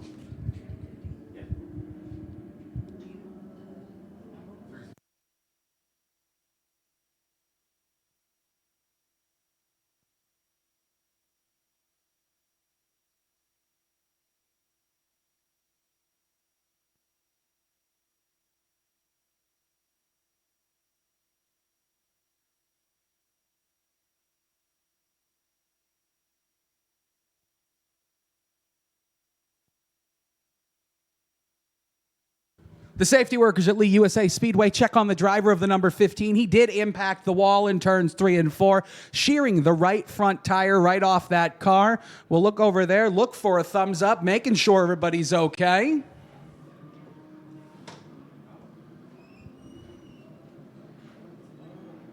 The driver is out of the number 15. Tough break for Shane Cremette. Down there, it looks like he just ended up spinning out into 3 and 4, making contact with the outside wall there, Randy, and tearing the right front off the car. Thankfully, he's okay. That's the only thing that matters. Race car can be rebuilt. At least he's up and around. Yeah, the pieces can be put back together. As long as we're not trying to put him back together, that's good. But he was definitely have some stuff going on, handling issues all night. Spun twice here in turns 4. And unfortunately, Shane's night is done for the evening, for sure. So the red flag has been displayed here at Lee USA Speedway. They're going to come to a stop in 1 and 2. Leaders three wide there. People getting side by side, having a little conversation, telling them they're coming for them later in the race. We are 7 laps complete, 13 to go when we come back from this red flag. And Randy, it has been an amazing night of action, and we're not even halfway done. Not even halfway done. Soon you'll see. If you look towards staging, just outside of turn number 3, staged are the Little Webb's auto parts, racing parts, super modifieds. The reason for those tonight is because we're here to honor one of the great super modified racers in Ollie Silva. The Midsummer Classic has been a determined factor here at the Lee USA Speedway for many years. And Mr. Silva, we can't thank Ollie for all of his accolades. And Nick, this guy wasn't just a driver. He was an amazing driver. Yeah, he was. I mean, he was one of 16 children born to Portuguese immigrants. He started racing and driving at the age of 10, steering a tractor and a pickup truck on his family's large produce and poultry farm in Topsfield, Massachusetts. By the time he was 14, he secretly purchased a car and hid it in the woods near the farm to practice drive on rarely used back roads. Listen, when I was 14, I hid some things from my parents, but I didn't hide the fact that I bought a race car to drive on the weekends. You know, he's a veteran of the Korean War conflict for sure. He served our United States Army and later worked as a carpenter and a roofer. These guys don't do this stuff full time. They all have other jobs, as we know. And began his racing career at the Dracut Speedway in a 1934 Ford Coupe. And he used to always brag that he loved his flathead 8-cylinder cars. And he was the underdog. But he would go out and perform like he was the star of the show. And that was his trademark. He would drive what he called some subpar stuff. And he would always try to find victory lane. You know, he drove for 31 years. And I mean, the longevity of a career like that is amazing. The thing is minus an accident that he had hitting a tree on the backstretch in Monadnock Speedway in Winchester, he would have continued to race longer. He was forced into retirement from that. You know, the injuries plagued him later down in life. Thankfully, he was able to, move around and do his normal things, but he was no longer allowed to race. But, during his unbelievable career, I mean, he was electrifying to watch. 500 plus feature wins in 12 states and Canada. He would compete up there against the modified, super modifieds in the Canadian Tour at the time because they were an association that was both U.S. and Canadian based. It's unbelievable because the crazy part about his career is he never had a sponsor. Never had a sponsor in his entire 31 years, drove a number 0 car because, like you said, he was the ultimate underdog. He didn't want the big funding. He didn't want to be that guy that came in with all the money. He wanted to prove that you could do this as a roofer and a carpenter and be a working man's champion. And I mean, for 31 years, that's what he was. Sure was. And in 1998, he was honored by the New England Racing Association and accepted into the Hall of Fame. If you ever have an opportunity to go do and look at those people that are in those races, those were what we are today. This is why we're here, for folks like Silva and those people who paved the way for us to do what we do. You know, he was best known for his antics and super modifieds at Star Speedway in Epping. You know, he was a track champion 3 separate times in 67, 68, and 78. And he was also the Can-Am Super Modified Classic champions. 3 years running, 1969 to 1971.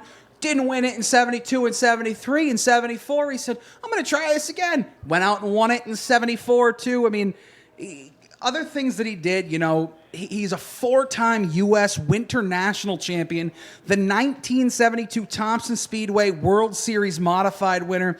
And, you know, in addition to just being in super modifieds, he also drove modifieds, pro stock, sprints, and late models. I mean, this guy was what a racer was back then. And he drove for some big-time owners. He had multiple chances to go to the upper levels of NASCAR. He turned them down. He did not have interest in doing that. That's not what he wanted to do. He drove for guys like Vic Miller and guys like Clyde Booth. Those in their day were the top dogs in competition. I remember one time, late in his career, he used to drive an offset modeled, gremlin-bodied modified. And he did. He sustained serious injuries in a 1978 practice lap. By the way, practice lap crash. There are now barriers in place at the Monadnock Speedway because there's been a lot of fishing towards the Asheville River for cars. You know, the only thing you can really say about Ollie Silva is that he was in a class all by himself. He didn't just race, he conquered. But most of all, at the end of it all, he did it with the utmost class. A class act. He would live 75 years, passing away in 2004 locally in Manchester, New Hampshire. Ollie was currently buried in the Elmwood Cemetery in Haverhill, Massachusetts. And just awesome man. I had the pleasure of talking with Dave Sutherland, who has been a long-time announcer at the Monadnock Speedway, and had the pleasure of watching Ollie Silva. And we're getting ready to go back green flag racing, but we can't thank Ollie and those people who put us to where we are today. So hats off to all of them. As my friend John S. Burnett, not just my friend, but the general manager of Lee USA Speedway, would say at Hudson on Sundays, we're going to rack them and stack them. We're going to come back, and we are coming to 1 to green with 13 laps to go in this feature here for the Nelcar Legends, with your leader going to be Ethan Avalier. Avalier, he's got out front. He's been digging with that 91 car. To his outside sits Cole Roby. Cole, a multi-time winner in this series, would love to go to victory lane, be the spoiler tonight. Here we go as they hit the, as they hit the Lee USA sign in speed number turn 3. Here we go. Green flag's gonna fly. The pedal to the metal. We're throwing them off into one. Ethan Avalier side by side with Cole Roby. Through 1 and 2, he's going to slide up on the exit, clear him.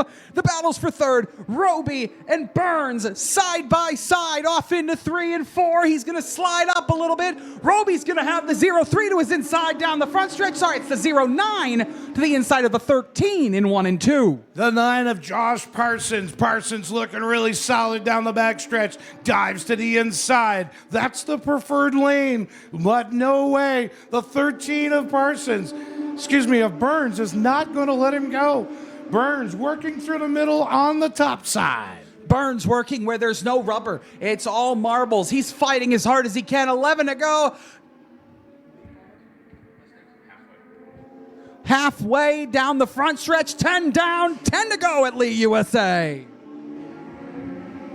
So far, the 91 of Ethan Avalier doing a great job. The battle ensues for third between the 09 of Josh Parsons and the 13 of Jacob Burns. Now, coming into the mix is the 33. Ty Leclerc. Leclerc looking to make a mix in there, and will. Leclerc side by side into 3 and 4. They're going to be lug nut to lug nut through 3 and 4 down the front stretch at Lee USA. Off into 1 and 2. The 33 is getting help from the 10. A little bit of a bump there to help him by Kevin Davis Jr. It's going to send the 33 off, the 10 to the inside of the 13. But the 13 of Jacob Burns not done as we head into 3 and 4. We're single file through the top 6, but it's a hornet's nest around 7th off into 1. 13 down, 7 to go through 1 and 2. The number the 10 and the 13 side by side. Davis and Burns into 3 and 4. Now the 91 is setting sail. Avalar gonna try to take this all the way to victory lane. Not gonna be long behind him is Cole Roby. Here we go, the 5-figure salute, this time by 5 to go now for Ethan Avalier. Cole Roby in second. Josh Parsons third. Tyler Clerk in fourth. Jacob Burns in fifth. Through 1 and 2. Here comes the 10 of Kevin Davis down the backstretch. We're single file throughout the field. 4 laps to go this time. That's right, 4 fingers in the air as the drivers come by. We're 16 down here at Lee USA. The sun is setting. The track's getting faster. And these guys want to battle. Down the backstretch. Leclerc. He has Jacob Burns all over his back bumper into 3 and 4. The top 3 in a class of their own right now, but the battle for 4th rages on down the front stretch into 1 and 2. Ty Leclerc, he's got Jacob Burns all over his back bumper. There's a battle everywhere on this track, folks. And there it is. We're coming to 2 to go. The 2 to go here at Lee USA Speedway down the front stretch. Next time around, we'll get the white flag through 1 and 2. The battle for 4th heats up. Leclerc and Burns side by side, lug nut to lug nut down the backstretch. It's a drag race into 3 and 4. Leclerc battling as hard as he can. The white flag is out. The battle for 2nd may heat up, but the battle for 4th is raging on. Leclerc, the 13 make contact. Leclerc hard into the outside wall. He's going to slide down through 1 and 2. And the caution is out here.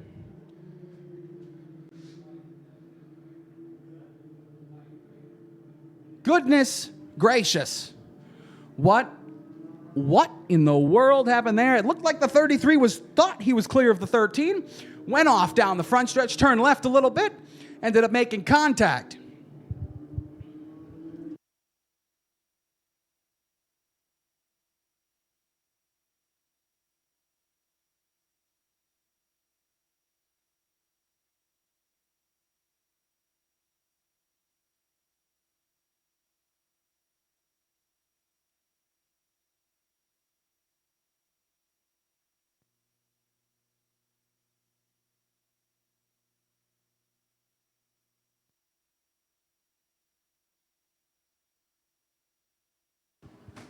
Ladies and gentlemen, here at the Lee USA Speedway, we're not going to let the race end like that. We're going to clean up the track, rack them and stack them, and we are going to have a green-white checkered here tonight at the Lee USA Speedway.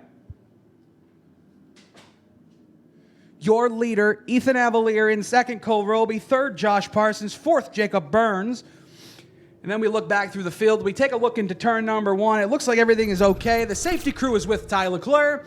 The driver, I believe, is out of the car. Some serious damage to the right front of that machine. We'll take a look over into turn 1 and make sure everybody's good. Looking for the thumbs up from the safety crew.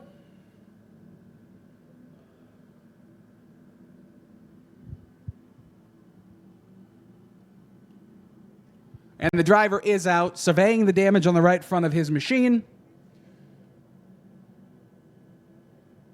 And we're going to get these guys all lined back up, single file, straighten them up, then get them double file. Green, white, checker. The most interesting and fantastic finish in motor racing today. Lee USA fans, are you guys enjoying tonight? I believe if I could hear you over the cars, I would have heard you all enjoying what you're watching. We also want to thank everybody at home watching on Nastrovision,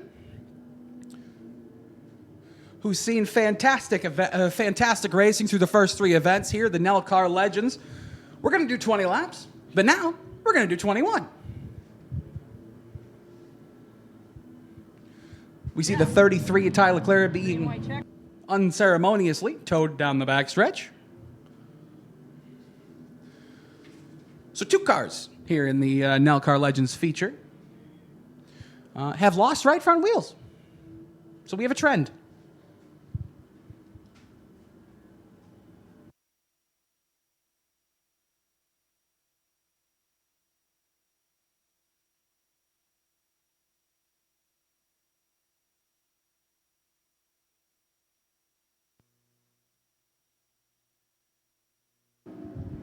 The 13 of Jacob Burns giving an end-of-line penalty for being involved in the wreck. So he's going to go to the back, I believe, or he's actually going to drop back a few spots.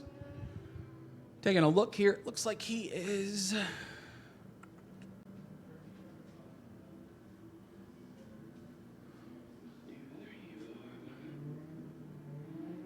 Back in 10th is the 13. We come through 3 and 4, all the drivers excited, ready to go. They want to get stacked up and they want to drive. They want to finish this race under green and give you guys your money's worth for coming out here tonight. Out of turn 4. Side by side. Still under caution. The lights are still on the pace car. Going to do at least one more caution lap here.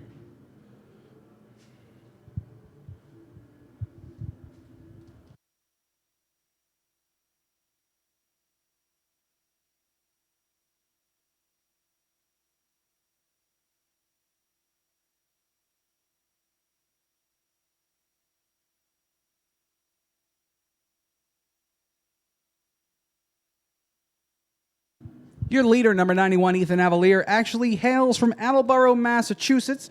In second place, the number 29 of Cole Roby from Windham, Maine. So it's a battle of Massachusetts versus Maine on the front row as we come to get 1 to go here. The lights go off in the pace car. They double file, and we get ready to go back racing.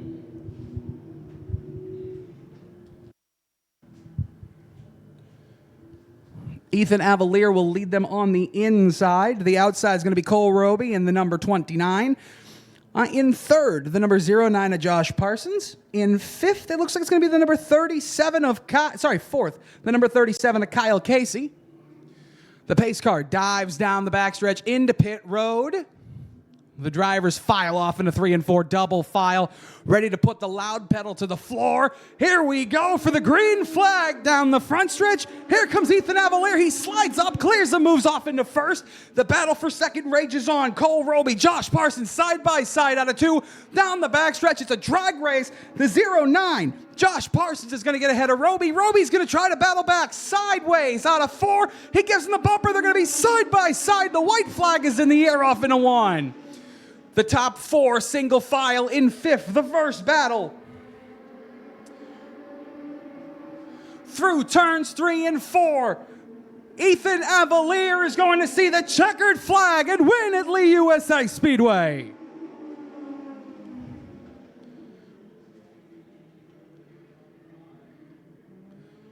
Your winners, the number 91 of Ethan Avalier.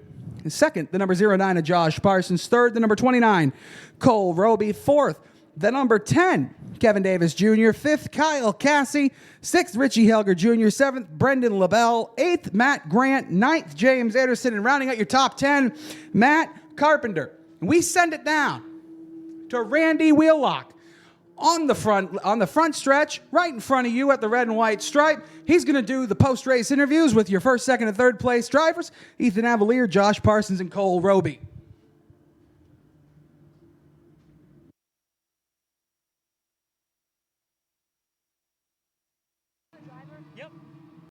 Ethan Avalier making his victory lap.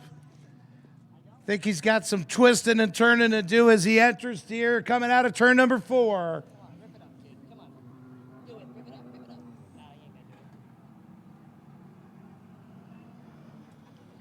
They call him the mayor. This is Ethan Avalier.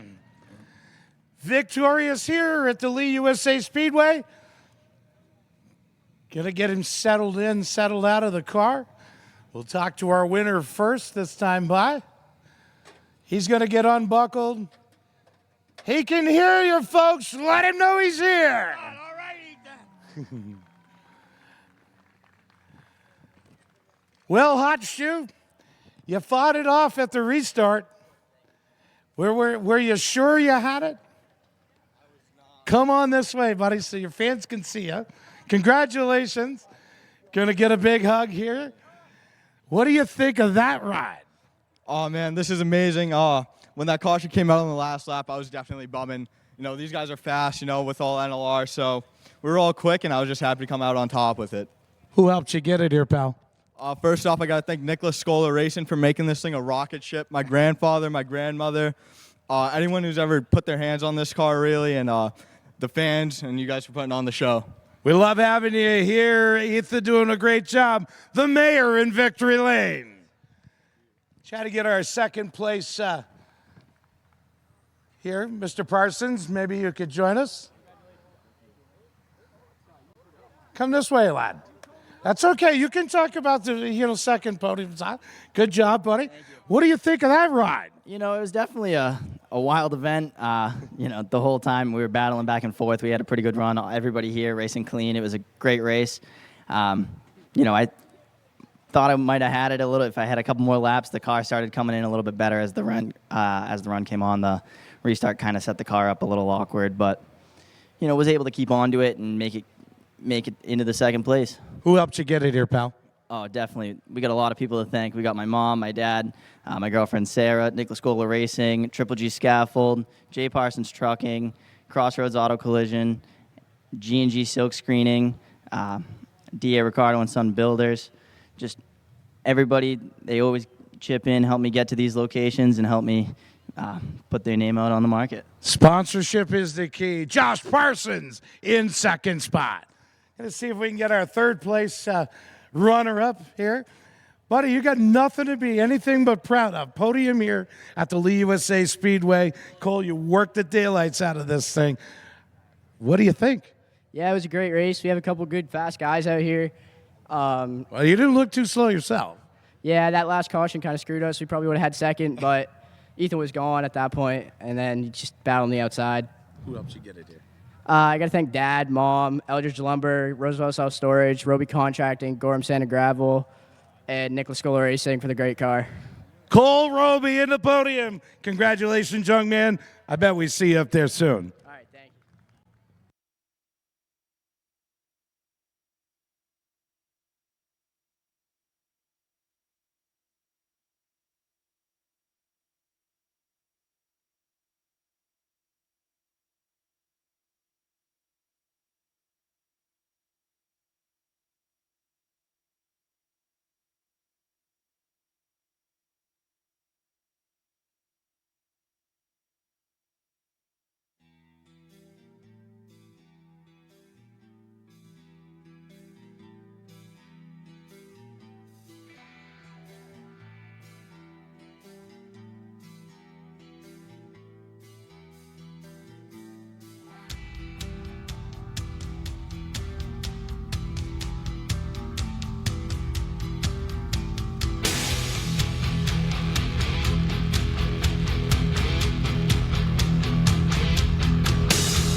Wayne Helliwell looked a lot better that time, getting his 27 Pro Stock ready for our end of night event, which will be 75 laps strong. But right now, it is the Little Web Race Parts Super 350 Modifieds. Now, if you're not excited for this, you don't understand racing. These things fly.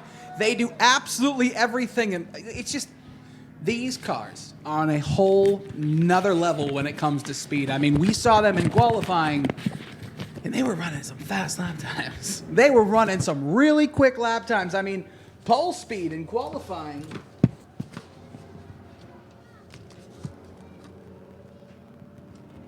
was a 13.590 by the number 47 of Jim Storrs. And I can't explain to you, if you've never seen these cars live in action, what they do. I hadn't seen them until about 2 hours ago when we did qualifying. If you arrived after that, you are in for a show. The show is the show, and we can't thank Bobby Weber and his team for putting this on, bringing them here to the Ollie Silva Classic, the Midsummer Classic here at the Lee USA Speedway. Folks, are you ready?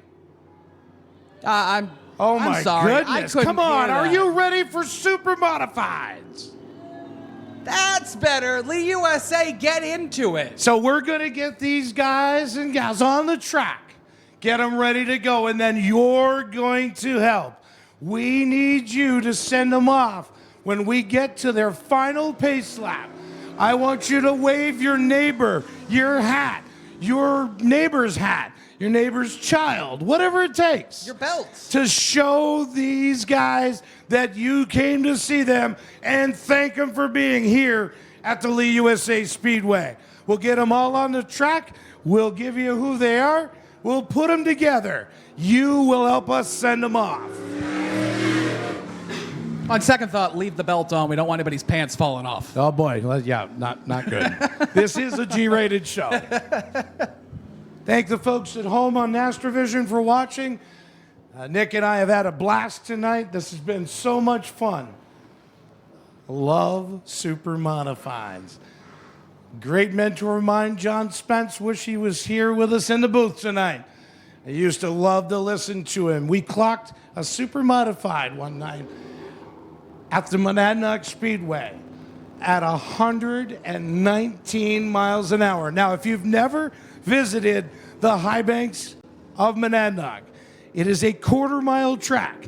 Picture the kind of inside of what's here at Lee USA Speedway. 119 miles an hour. One of those? By John McKennedy. In one of these? In one of those. That's insane. That's insane. The intestinal fortitude that it takes to drive one of these cars on the ragged edge, put everything on the line when you get out there and start running, is unbelievably incredible. 50 laps is going to be their distance tonight. Fuel cell compensation. We're trying to be racer friendly. 50 laps is the distance for the Little Web Race Parts Super Modifieds. Can we do 250? I don't know if we'd have enough fuel. We'd probably have to stop and do pit stops. Just put some crew members in the infield with gas tanks. We'll be fine. There you go. Not quite the quick fuelers that some of the other rides would be, for sure. Teams are getting settled in. It looks like there was an inversion internally done that we were not aware of. So, starting on the pole is going to be the 39. Put your hands together for Eddie Whitcomb. Next on the starting grid, just won his first Nastro Modified event at the Hudson Speedway. You witnessed it, Nick. That is the 14 of Jeffrey Battle. He's my pick. He is. He's my pick. Okay.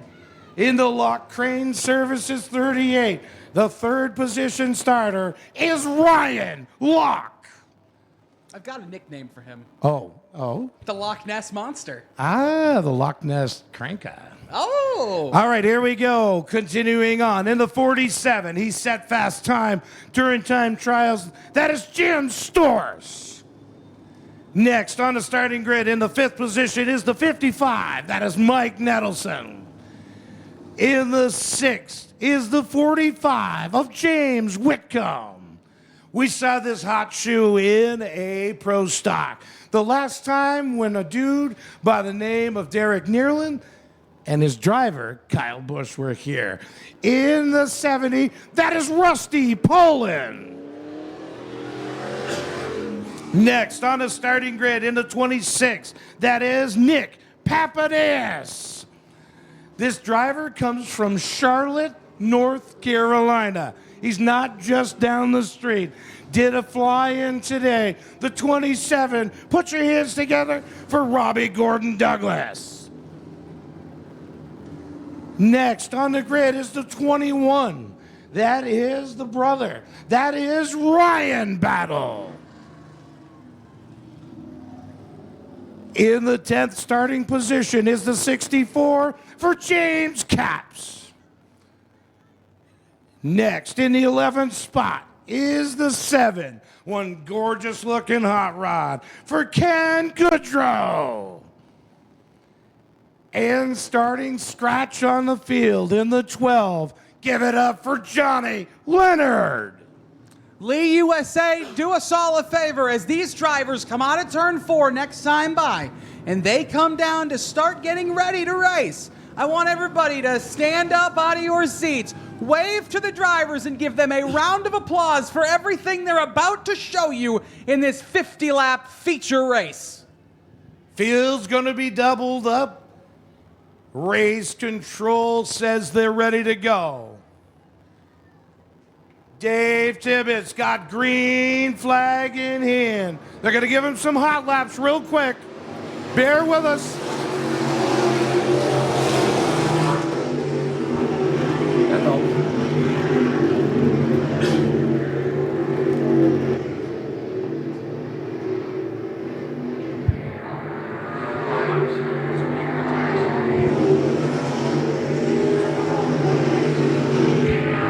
Nick, look at those flags wave on the flag stand. If you can't tell, these things are fueled and ready to rocket. These speeds that these cars are putting out right now are on a absolute another level. The wind force that the side of these 350 Super Modifieds bring you is unbelievable. If you're sitting down there and you're warm, you won't be in 5 minutes. All right, we jumped the gun because we were excited here, so now we're going to get these cats ready to go. Give them a wave, folks. Wave at your favorite. Cheer them on. Psych them up. They're going green next time by. Whitcomb to the inside. Battle. Coming off of victory in a different type of ride. Looking to go to victory lane, but he's got some solid heavy hitters behind him. Get ready to go. Lee USA, get on your feet. Here we go. They enter the start zone. Throttles are going to open. Here we go. We're going green. Pedal to the metal off into turn 1. Eddie Whitcomb down to the inside. Jeff Battle on the outside. Quarter panel to quarter panel down the backstretch. Wheel to wheel. A drive. Spinners off the backstretch into the inside. Whoa! Oh! Hard hits. Hard hits for the number. It looks like that might be the 00. That's the 70 of that the Rusty 70? Poland and the 26, which is Nick Papadakis. Papadakis hard into that tire. Yeah, big contact to the inside wall. Everything looks like it's good. The marshal's checking on him out there on the entrance to turns 3 and 4. They spun at an awkward place in the track. In the middle of the backstretch, came down. They would have done better if they hit the inside wall and bounced back off into the grass, but unfortunately for the 26, he goes into that tire barrier, tears the right front off the car. We are having a trend here tonight. 4 main events, 3 right front tires gone. Let's hope that Papadakis and his team can get back into competition. Maybe it's not as much damage. We'll see soon. Right now, the guardrail, unfortunately, is blocking the view, but kudos to our safety team for being right there on the spot and making sure Nick is okay.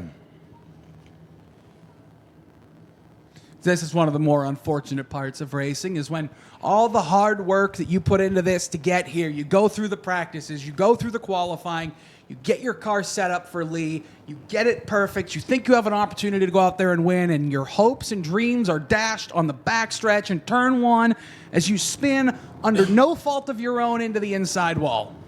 Yeah, it's a tough break for both competitors. Poland had a super fast run in the 70 car. Rusty, Windomain driver, always super competitive, always a great shoe. He's always funny to just talk to. He's very low pressure, low key, but I'll tell you what, he leaves it on the track when it comes to being able to be a battler and be up front. Yeah, he would have rather have had a better qualifying lap. Started up front. It would have kept him out of the trouble. Unfortunately, started in 7th. Had an okay qualifying lap. Still a top 10 and a pretty big feature, but started in 7th, right next to the 26. They went side by side through turns 1 and 2. They made contact on the exit of 2, and as the racing gods do, they decided to spin him off into the inside wall and then into turns 3 and 4. Thankfully, everybody's okay. But we'll be back here to action in a few moments.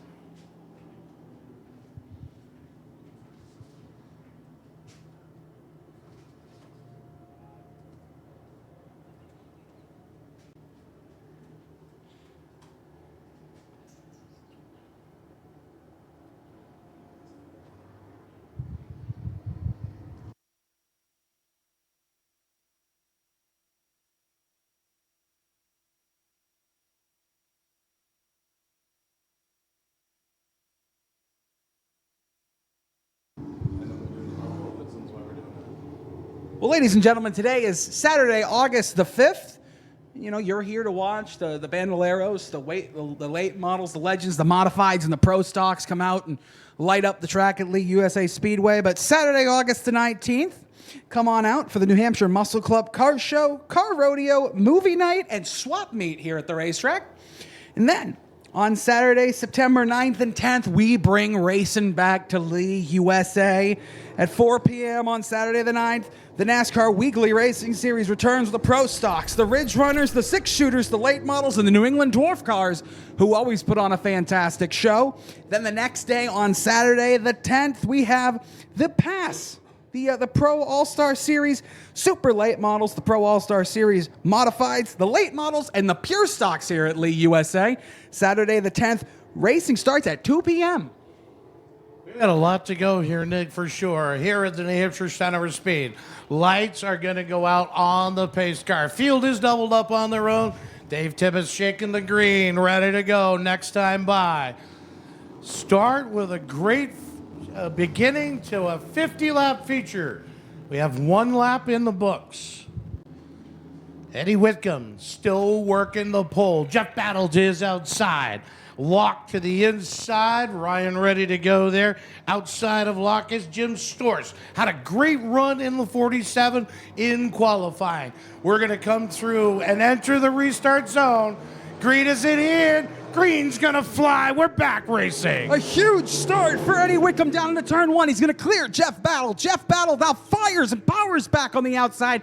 It's a drag race down the backstretch. We make it down the backstretch into 3 and 4, and contact between Battle and Whitcomb as they exit 4 side by side in a 1. Sparks flying from the 14, but there's Jeff Battle, your new leader, running that 14 car. Sparks looking up, bumping and riding here at the Lee USA Speedway. Tire pressure's a little low on the 14, causing the sparks you see off in the corners as he hits the bumps. The uneven racetrack, the old surface here at Lee USA brings us all that great racing. The battle for second between Eddie Whitcomb and Ryan Locke, that is soon going to be heating up down the front stretch. Locke is all over the back butter of Whitcomb. He's waiting for Whitcomb to make a mistake, and he's going to slide to that inside, put the 38 right there on the 39, try to make a pass as we have 4 laps down, 47 to go down into turn 1. Wow, checking out is the 14 of Jeff Battle. Battle looking really stout. Your pole sitter Whitcomb still hanging on for the second spot. Locke sitting there in the 38 and Storrs in the 47. That is your top 4, and here comes the 55. That is Mike Nelson. Nelson driving that 55 to the front. Jeff Battle, the only driver in the entire field into the 13-second range. The rest of the field in 14 seconds, flying away from the pack. He's on a Sunday drive around the Lee USA Speedway, but the battle for second continues to heat up as we have Wilkham, Locke, and Storis under a blanket through 1 and 2. Jeff Battle was not looking forward to anything but victory. He smelled the checkers last week at the Hudson International Speedway. Would look to put that super modified in victory lane here at the Lee USA Speedway. Doing a great job tonight, but he's checked out.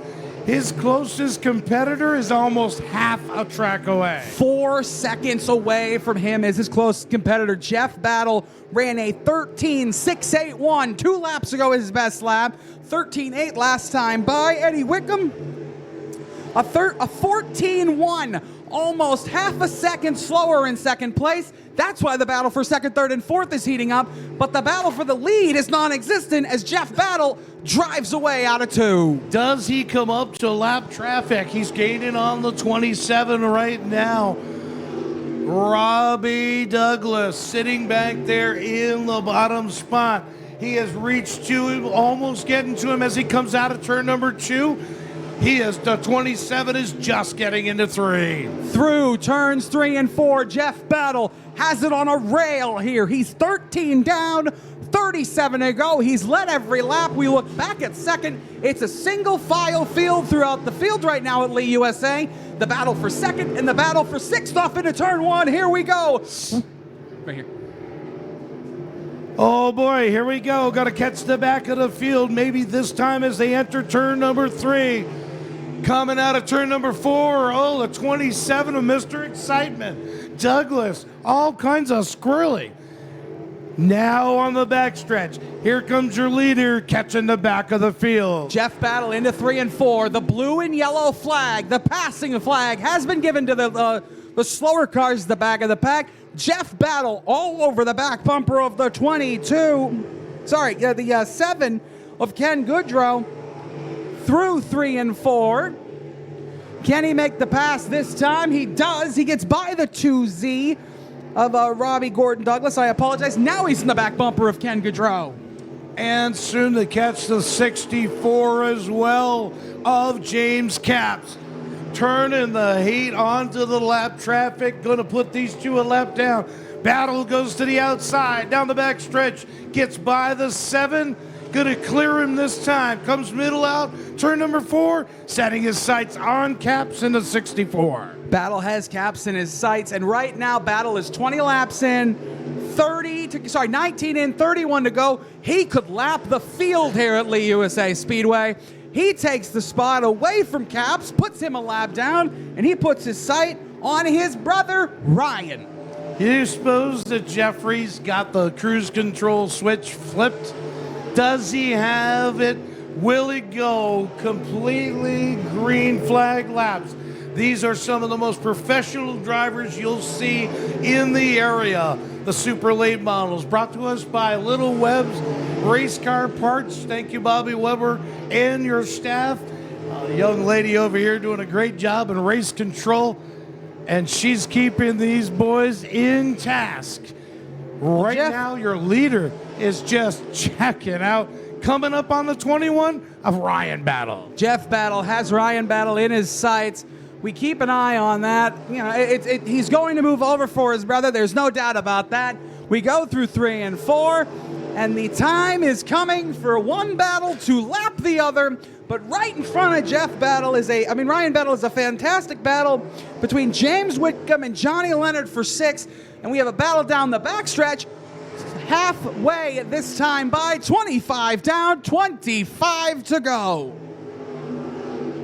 We've seen some amazing times. The times now being turned are somewhere 13.687 for your leader. And the times going back through the field are still in the low 14s. Yeah, he's on another level. He has this place figured out. He has the right setup. He's lapped one of the cars so far. He's lapped one battle. Actually, he's on the back bumper of one battle to the outside. Jeff on Ryan to lap his brother. Ryan's going to hit the slow pedal, let his brother go by with the loud pedal, off into 3. He's going to put him a lap down. Now he sets his sights on the 12. The 12 of Johnny Leonard is the next victim. Nope, tucks it up to the outside. Gonna make Mr. Battle work for this one. Comes out of turn number 4. Leonard slightly goes to the inside. Battle up on the top. Now gonna reach the 55. I think you're right, Nick. He's going to catch everyone if he has the opportunity. He's in another zip code this evening. It's nobody near him right now. Here he comes into 1 and 2. He's got the number the 45, and it's like Battle loose out of 2. Almost slapped the wall. A big moment for the 14. Boy, a touchy go there for a minute. If the 45 of Wickham slides up and ruins his run, what a devastating time that would be. Storrs is off in the 47. Yeah, Storrs had an issue there, pulls off the track. Battle does go to the outside of the 45 of Wickham. He's going to lap him.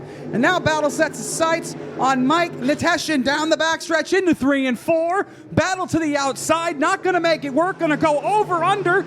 Now back to the outside in 1 and 2. Tries to cross the 55 up, down to the outside, work the outside through turns 2. Now coming into 3 and 4, still in that line. 55 needs to move. 55 needs to move off the lane for the 14. The 14 right on his back bumper, doing everything he can. I understand the 55, but at some point, you have to look behind you and say, that guy's a second lap faster. Just move. Problem is it could they almost make contact down the front stretch into 1 and 2. The 14 is either going to move the 55 or get by him. Oh, no. Battle smoking from damage on the right rear. Jeff Battle, tire rub on the right rear. That comes from contact with the 55 on the front stretch. This could change the race. Through 3 and 4, we are 37 down, 13 to go. Is that right rear tire going to hold up? Oh, Jeff Battle battling it out with a lap car. Sustains damage to the right rear. There is going to be words after this race. Flag being shown to Battle. Jeff Battle in the 14. Right rear. Smoke rolling off of it. It seems to have died down. Is the black flag for the 14 or the 55? I believe it's for the 14. Race controls radioing him. It is for him. Right rear is not there. Jeff Battle. This race is going to come down to Eddie Wickham and Ryan Locke, who have been battling all throughout the evening. They're in 1 and 2 right now. They are 40 down, 10 to go. Ryan Battle's not going to be happy. Eddie Wickham, Ryan Locke now set their sights. And sitting in the 3rd spot is we'll call him the battler, the 55 of Mike Nateshin. Nateshin, contact with the leader at the time in the 14. What a tough break for Jeff Battle. 42 down, 8 to go down the backstretch. The battle for the race win and the lead, albeit to a lot of the fans' displeasure because of what happened on the front stretch, is going to come down to Eddie Wickham and Ryan Locke, two very deserving and hard-working competitors. But Jeffrey Battle was the absolute class of the field. Sure was. He dug from the time that he started the laps. He worked and worked and worked and set sail. Locke to the outside on the exit of 2, side by side for the lead. It's a drag race into 3. Locke is going to fire it off in there. And use the lap traffic of the 7. Rolls to the outside. Locke is your new leader. 5 hands were in the air last time by. Locke on the outside of the lap car, trying to put a car between him. They almost make contact again. 4 laps, just 4 more laps to go. And on the outside of the lap car, Ryan Locke with the 7 of Ken Goudreau down the front stretch. They're telling the 7 to get out of the way. 3 laps to go here at Lee, USA. Down the backstretch, side by side for the lead into 3 and 4. Ryan Locke, Eddie Wickham through 3 and 4, side by side down the front stretch. Ryan Locke takes the lead. 2 laps to go. Ryan Locke needs to make 2 more left-hand corners. Just 2. The white flag is in the air. Through 1 and 2, Ryan Locke leads Eddie Wickham by 0.8 of a second. Into 3 and 4, Ryan Locke is going to win the race at Lee USA Speedway. Controversy mires that win, though, for Ryan Locke. Ryan Locke with a huge victory here tonight, a fantastic showing, a great race with Eddie Wickham. In second, Eddie Wickham. In third, Mike Nietchin. Fourth, James Whitcomb. Fifth, Johnny Leonard. Sixth, Ryan Battle. Seventh, Ked Goudreau. Eighth, Gordon Douglas. Ninth, James Capps. 10th, the man who was on another level tonight, Jeff Battle, had lapped half the field, contact with the number 55.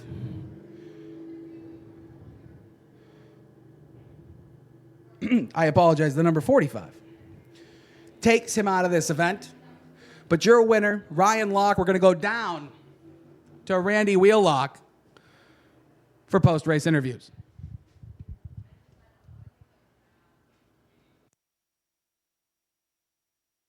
Ryan Locke getting congratulations in victory lane here at the Lee USA Speedway. Here he comes, unpops the wheel, gets out. He can hear you, folks. Let him know. Ryan Locke in the Locke Crane Services 38 drives it to victory lane. Gonna let him pop the helmet off. Woo! I bet he says woo more than once. Congratulations, brother.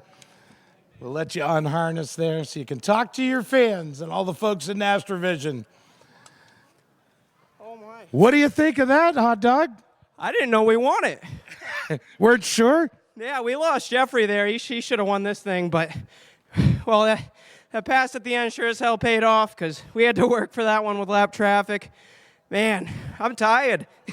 Tired? You sure got to work out tonight, that's for sure. Who helped you get this rocket to victory lane? Oh, my father, my grandfather, my brother Anthony, Chase, Shaman Equipment, Locke Crane Services, Chester General Store, Rye Guy Sports Cards, all those guys.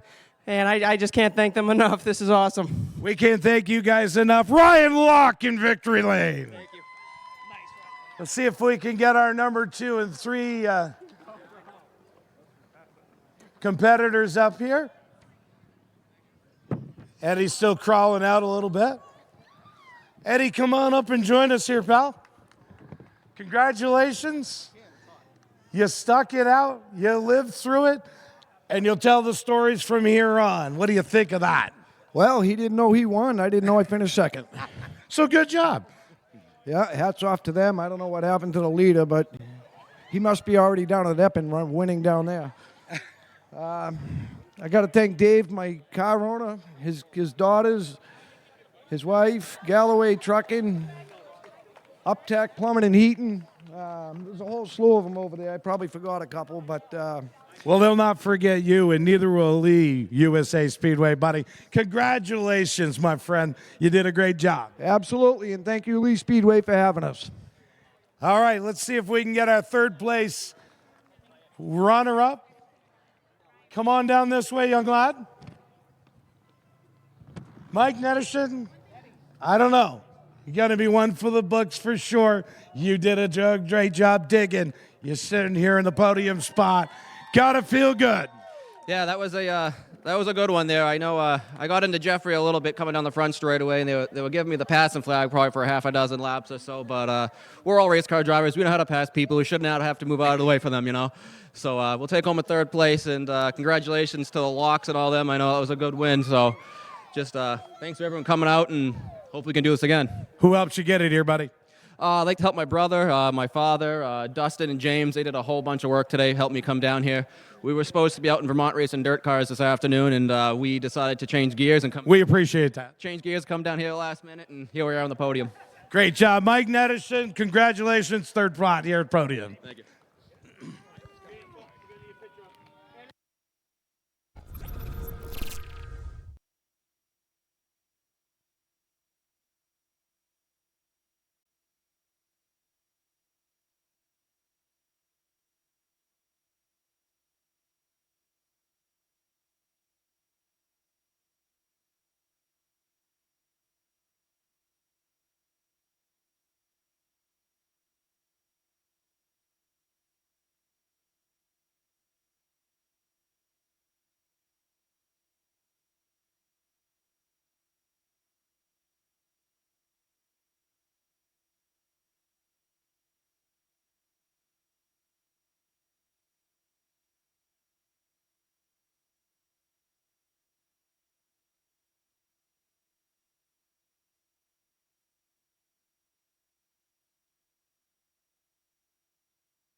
Here we go, USA. This is the Rod Fathers Pro Stocks. Gonna go 75 green laps tonight here at the New Hampshire Center of Speed. Gonna be led out onto the track by the McGee of Epping Toyota pace car. Thank you very much for McGee Toyota of Epping for lending us the hot looking ride. But here we go for some hot 75 laps, Nick. It's really going to be awesome. I mean, it's completely under the lights. The track is going to be different than these guys qualied on. It's going to be different than they practiced on. I mean, tempers flared in the last race. Man, oh man, 75 laps of hard pressing action in the Rod Father Pro Stocks. I am stoked for this. Stoked as it is, here they come. On the pole, it's the 56. The 56 out of Western Maine, the Sunday Morning Farms, Hancock Lumber for Evan Bolio. Evan Bolio to start on the pole. Next on the grid is the 2. That is the Blue Deuce Out of Maine, as well, the boost is driven by Nick Cusack. Next on the starting grid is the 93. That is the B&R Auto Repair Berwick, Maine native for Ryan Green. Next on the grid, he is your reigning champion Rodfather Pro Stock in the Keene Auto Parts CorvetteParts.com 32. Put your hands together for Brandon Barker. Next on the grid in the 77 Mass, a longtime competitor all over the New England tracks. The 77 MA is the driver Jeremy Sorrell. Next on the grid is the 12. Out of Coastal Road Repair, Strictly Roofing, Windham, Maine, for Corey Bubar. Then you have the 7. Well, my lineup is not correct. Stand by, just one, please. 77 3D, that is Joey Dwyron. We're going to rack them up. To the outside of Dwyron is the 94 of Garrett Hall. Skater Burst, the 05 of Bobby Frappier. Alex Quarterly. Kevin Fallone in the next. Wayne Helliwell Jr. The 09 of Frankie Eldridge. And we're going green this time. Cross the start-finish line, off into turn one. Bulow, underside of Cusack. Cusack's going to fall back on the outside. The number 93 of Ryan Green is going to slide to the inside, try to make that pass through 3 and 4. The Rocket Man, Ryan Green, would love to go to victory lane. Brandon Barker now sets the pressure for the 32 onto the 2 of Nick Cusack. Coming on the outside is Bubar. He's on the outside of Sorrell. Jeremy Sorrell in the 77 NMA. Sorrell's able to fend him off. The Blue Deuce in third, put the brakes on in front of the number 32, backed him off into the corner, was able to keep that spot. The battle for fifth rage is on off into 3 and 4. We're going to be side by side, stacking them up on the exit. Ryan Green, set your sights on the leader of Evan Bolio in the 56. Green looks faster, dives to the inside, comes out of turn number 3, contacted 4, and still looking on the inside. The 93 put his foot through the floor of that core on the exit of 4. He was very, very loose on the exit. There was a battle for third with the 32 to the inside of the Blue Deuce. Brandon Barker all over Nick Cusack, tucks him up high. He looks low. Barker takes the third spot as they cross the line, going into turns 1 and 2. Battle ensues for the lead. Ryan Green looking to set his sights in victory lane. He and his dad are such some awesome. We got big trouble in 4. Hard into the outside wall. Hard into the outside wall near the pit entrance. The 27 got in. I believe that's the 77 of Alex Quarterly. I will confirm. Hard contact near the opening in turns 3 and 4. The 27 dove down in there onto the inside going into 3 and 4. The 27 coming across the start-finish line here. You see the door, a little bit of dent and bumping on that door there. The 77 was on the outside. They made contact. I saw it out of the corner of my eye, and at about 45 to 50 miles an hour, that 77 went into that outside wall real hard. And we have the safety crews over there with the driver of the 77. Fans, please step back away from the fence. Fans, please step away from the fence. Let the EMS workers do what they need to do to attend to Alex Quarterly. They are going to pull the cars off the track, I believe. The 2 just pulled off, and so did the 09. I'm not sure if the rest of them are. We're taking a look over there, looking for a thumbs up from the EMS over there, making sure the 77 is okay. There is the thumbs up. It looks like the driver of the 77 is okay. Give him a big round of applause. Give him a huge round of applause, fans. This is the scary part of motor racing. They come out here for all of our entertainment to put their lives on the line and drive as hard as they can to do everything they can to win a race. And that right there is the worst possibility of having a wreck in that corner. Thankfully, the 77 is okay. Looks like Skeeter Bierce, Garrett Hall, and Jeremy Sorrell. It looks like they stopped to check on him, yeah. Well, that's a teammate of Sorrell's, so that's a brand new car that they've been working on. Alex Quarterly drove it here the last time at the Lee USA Speedway. I think Bierce is looking to go to pit road to some attention of his crew. I think it's the 77. It is the 77 of Alex Quarterly for sure. Tough break for Alex. He's a great competitor. Had a great run going. Qualified well. That team will go to work putting that car back together, but it's great to see that Alex is okay. Yeah, that was a hard hit to the outside wall head on. He went right off out of turn 3.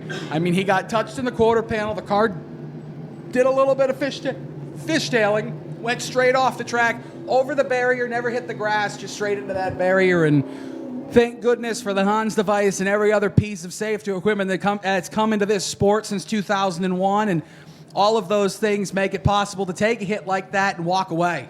For sure they do. Safety equipment is mandatory. It's inspected multiple times throughout the year. These guys run hard. They run fast. And contact like that is something that why we are so safety conscious here in motorsports.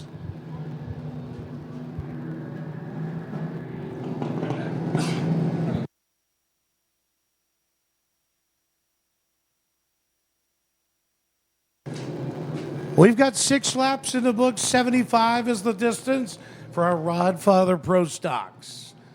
Last time out, there was a young gun here in the 12G by the name of Derek Griffith. Griffith would take home $10,000 and beat no other than this guy from Las Vegas, Nevada, who just happened to be here in an 8 car in Kyle Busch. Busch would be in second and said Lee USA Speedway to him, a very technical track, a very concerning track, a track that he had never seen before but had to study to get that second place.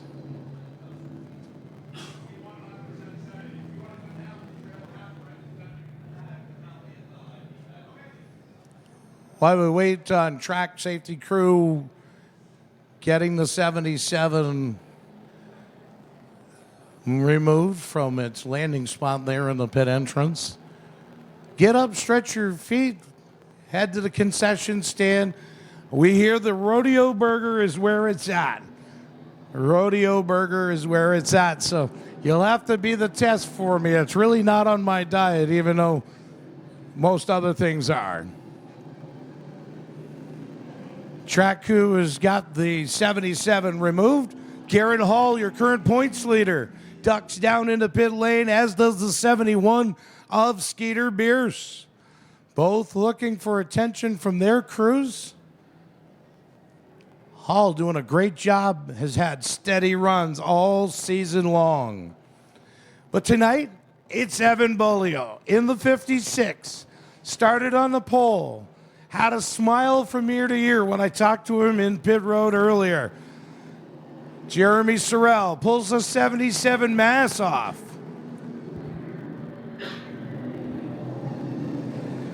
That is Quarterly's teammate.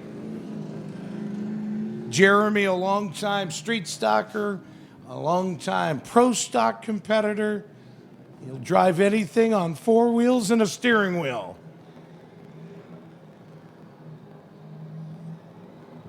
Evan Bolio, Ryan Green, Brandon Barker, Corey Bubar sits there in the 4th spot. Then you have the 7-3D of Joey Dwyron. Always a great front runner, Dwyron. Wayne Helliwell had some issues going on with the 27. Did not take qualifying laps. Hall is back out. Kevin Folan, a Folan Racing 17, follows Helliwell. Bierce in the 71 returns to competition. Bobby Frappier in the 05. Frankie Eldridge, the local Hot Shoe, former track champion. He says, I just have had a tough time this past season, just trying to work the bugs out of this. I guarantee Frankie and his team will get it at some point soon.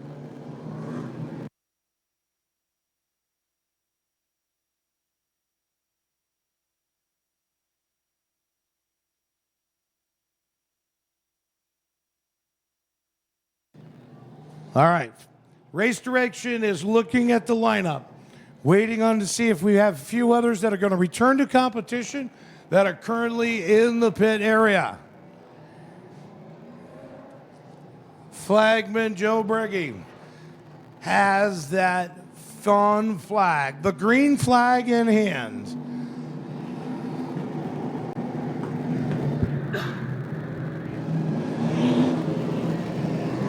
The distance is 75 or 60 minutes. So let's hope that the Rodfather Pro Stock competitors can get this one and see it through. Here we go, That is the 2. Nick Cusack rolls the 2 back out. Field being given a signal to double up. Going to try to finish this one all the way to the checkers. Your pole sitter remains Evan Bolio. Outside is the Rocket Man in Ryan Green. The champ sits there in the 3rd spot. In the 32, Brandon Barker. Corey Bubar to his outside. They're going to go into turn number 3, pick up the pace. Hit the start zone. Green is out. We're underway. Ryan Green powers the outside edge. Looking to take the top spot. They're door handle to door handle. Bubar also in the mix. And so is Barker. Ryan Green is your leader at the stripe on lap number 7. Working the outside. Bubar in the 12X works with him. Evan Bolio is down on the inside. And Brandon Barker, Joey Dwyron, and Wayne Helliwell. Whatever was trouble in the 27, it's not trouble in it right now. Ryan Green still on the outside, still your leader. Ryan Green, Evan Bolio, the battle for 3rd is between Barker and Bubar. But here comes the 27 of Wayne Helliwell Jr. and Joey Dwyron. 75 laps is the distance. These guys know they need to save some for the end. But that doesn't seem to be affecting the 93 of Ryan Green. Green, your leader. Still setting sail. Now has about a 4-car length lead over 2nd place. Caution on the speedway. We have 2 around in turn number 2. Garrett Hall, your current points leader. One of them involved. Can't see the numbers on the other one from our position here. Hopefully that can get it refired.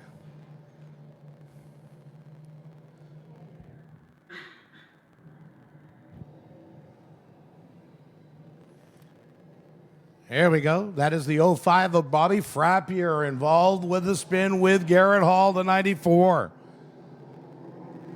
Your points leader is Hall.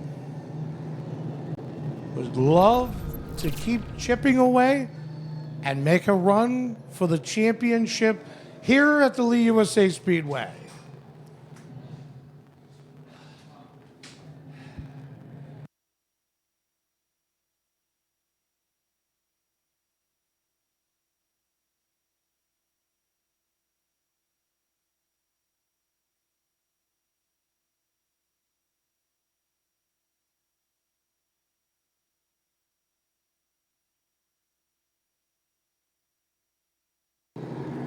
Caution remains on the speedway. Oh, looks like Bierce and Hall are going to dump off again. and run to the pits for some more attention. Hall maybe just looking for a quick check over to make sure the 94 is okay. Such a great run so far. Ryan Green took the race lead at lap 7 from Bolio, working the outside groove. Definitely's got that car working the stick lane.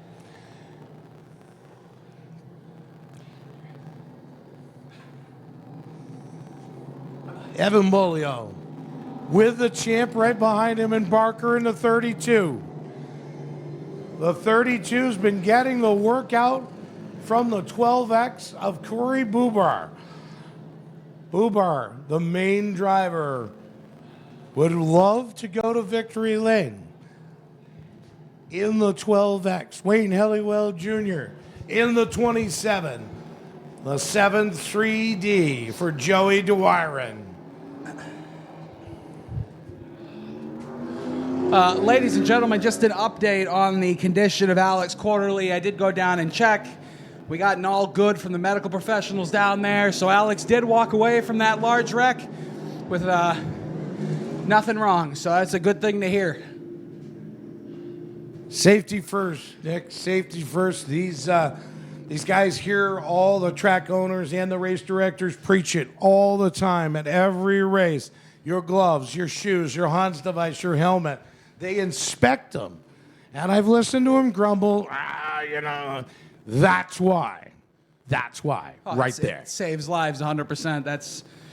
That is survivable because of pieces of equipment like the Hans, like the driver belts. And even the structure of these cars. They preach about cages and welds and why they need to be in position and why they need to be where they're supposed to be. That's why. We love you. We want to see you back in competition. We don't want you hurt. We love watching what you guys do on the track. It makes us all smile and happy, and And what makes me happy is 2 flags together. We're going to double them up and get rocking again. Here we go, Lee. Let's get these guys together. When they come around double file into 3 and 4, everybody stand up, give them a cheer, say thank you for everything they've done for us tonight, the happiness they bring us on the track, and to more hard and clean racing. Pace car light is out. The Toyota of McGee, Toyota of Epping, pace car will be off. Ryan Green, flanked by the outside of Evan Bolio, ready to go, ready to run, ready to rock. Here they come, Godfather Pro Stocks. Down the front stretch, pedal to the metal into turns 1 and 2. Ryan Green takes the lead. Back for the battle for second, it's Evan Boulay and Brendan Barker down the back stretch. It's a drag race into 3 for second. The champ dives to the inside, works Bolio over, looking to take the second spot away and go chase Ryan Green. The champ into second. Third is going to be Evan Boulay. Fourth, Corey Barker, but that spot is not safe as he has the number 27 NH of Wayne Helliwell Jr. next to him. Helliwell working the bottom line. Corey Bubar up on the outside, but he's been running well there all night. Wayne Helliwell Jr. looking to take the 4th spot. As they come across the line, he has it. Contact into 1. He's going to slide up the track. Helliwell's going to get to the inside. They're going to be even down the backstretch again into 3 and 4. Maybe they can get through this corner a little cleaner than 1 and 2. Battle ensues for the 4th spot. Now Helliwell takes it on the inside. Bubar going to try to go back, cross him over, drops the hammer, looks to the inside, coming out of the backstretch. Goes for the bump and run on the exit of 2, not able to get there into 3 and 4. Going to be up his trumpet again out of 4. Going to be right to the inside, maybe into 1 and 2. Not this time. Helliwell closes the door. Ryan Green, your race leader in the 93. Brandon Barker, he's got a mirror full of Brandon, goes to the outside, swings it up, looks to cross him over. Does he try to dump it down? Looks to the outside of 1 and 2, comes down the backstretch, opens the throttle, not going to do it this time. Barker is there. He's waiting for the smallest mistake, the smallest misstep. of Ryan Green, and he's going to make a move. He's going to be single file through 1 and 2. Going to get a better exit than Ryan Green down the backstretch. Here comes Barker. The champion backs off just a little bit, resets his sights to the bumper of the 93. Brandon is a smart racer. He's going to look for opportunity. You're right, Nick. He is there. He knows that he's there, and he's making Ryan Green not make a mistake. He's making Green think. He's in his rear window. He's looking just like the Intimidator in a black car up against the car in front of him. He wants him to make a mistake. He wants him to feel him in his mind. He wants him to know that he's there, because the second Green makes a mistake, Barker's going to slide to the inside and drive on by into the sunset. He's looked at the top. He's looked at the bottom. He's looking at the middle.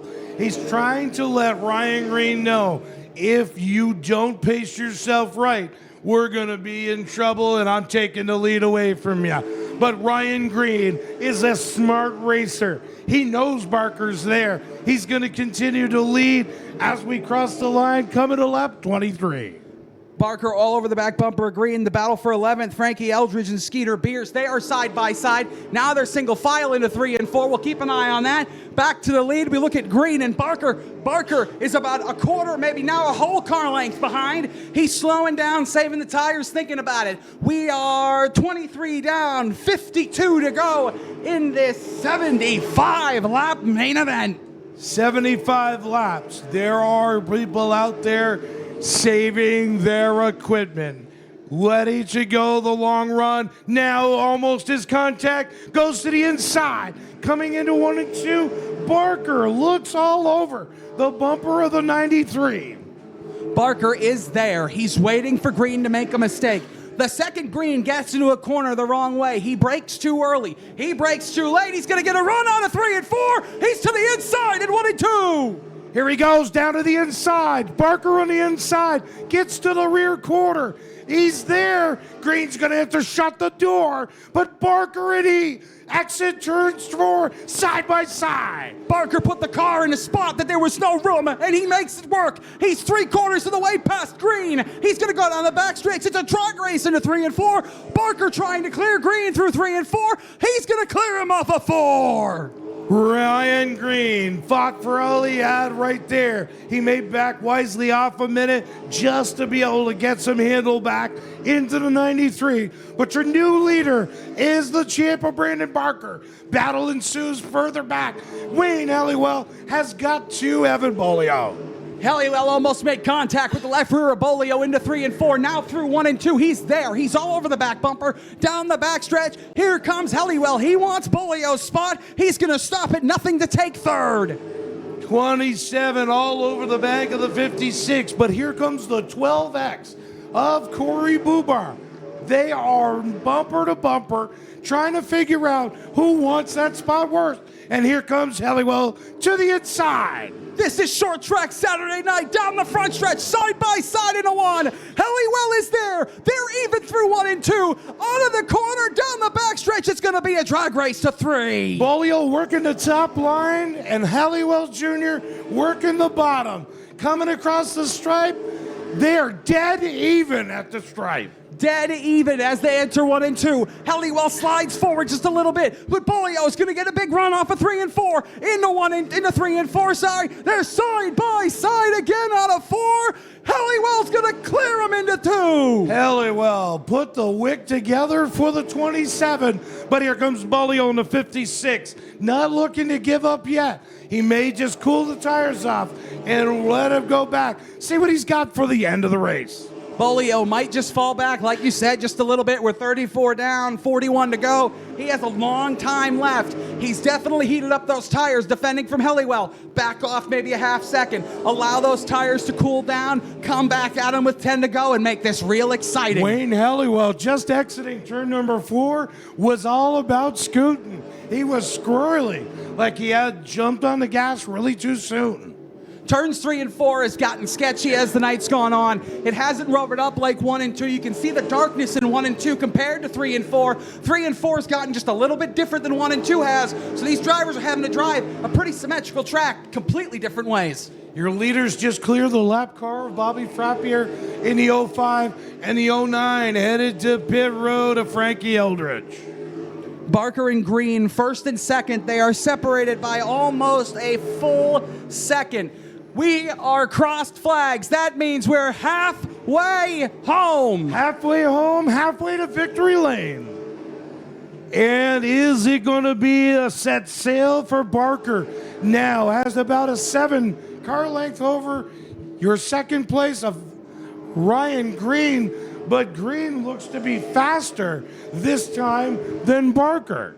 Green may have been saving his tires, getting it to the point where he can make a move on Brandon Barker. Green was in the lead, lost the lead. Now he's looking at it like, hey, I did exactly what I needed to do. I saved my stuff the last 20 laps, and now I've got a 35-lap dash to the finish. This is an aggressive race service. These guys talk about how it just chews up tires. Every competitive series that's here knows what it's like at the New Hampshire Center of Speed, Lee USA Speedway, and it's smart for Green just to back off and make a late run at Barker for the challenge for the lead. It is, because if Barker is pushing really hard, he's going to ruin those tires. His lap times haven't come down much. He's continued to drive his race. He's doing everything he can to win this race, but they cannot and they will not put an end to thinking about Wayne Helliwell Jr. because he is pretty quick right now. Fast car on the track. Whatever was wrong with Helliwell in practice and in qualifying, that team has worked it out. He's always got a smile on his face. If we continue the pace we're at, he will catch your leaders. Brandon Barker crosses the start-finish line. 44 down, 31 to go. The gap to the number 93 of Green has slowly started to shrink. It's not a massive change, but it is a change every single lap. Green beginning to wheel in the leader as he got a little loose on the exit of 4, rode up the track a little bit, lost a little time. He's going to have to try to gain it all back. Brandon Barker setting the pace, doing a great job for his team. The Archie St. Hilaire Plave 32 sets the lead right now. He's doing a great job. But Ryan Green now seems to be creeping up little bit after little bit. The car lead now between the 32 and the 93 is down to about 5. Yeah, it's about 3/4 of a second right now as they go through 1 and 2. Green and Barker. That is going to be the battle we're going to have to watch throughout the field. It's single file most of the way, other than lap cars getting out of the way for the leaders right now. So the battle on the track is the 2 cars crossing the start-finish line right now. We keep an eye on the 32. We keep an eye on the 93. And that gap has gotten smaller. So here's the issue, and we've seen it time and time again. Lap cars getting in the way of the leaders. Does it serve to Barker's best interest, or does it the interest of the 93 of Ryan Green? They're coming up on him. We'll know shortly. We cross the line this time. It's 50 in the books. It'll be 50 down, 25 to go in this 75-lap main event. Last Sunday at Hudson, we saw lap cars throw a huge wrench in the plans of the leaders there. They did it earlier tonight. They could do it again here in the main event. Tough spot to be in. We know no one wants to go home being lapped. But for the benefit of the show, sometimes if you've got a 12th place car, it's in 12th place and everybody's safe. We have 23 to go. The leaders cross the line. The gap has shrunk even more. Barker, Green, it's down to just under 0.7 of a second into 3 and 4, and lap traffic will be a problem starting next lap. Coming up on the back of Skeeter Bierce in the 71 is Barker the leader, and then it's Garrett Hall and the 17 of Kevin Folan, the Folan Motorsports 17. They're all going to be ensued by the leader momentarily.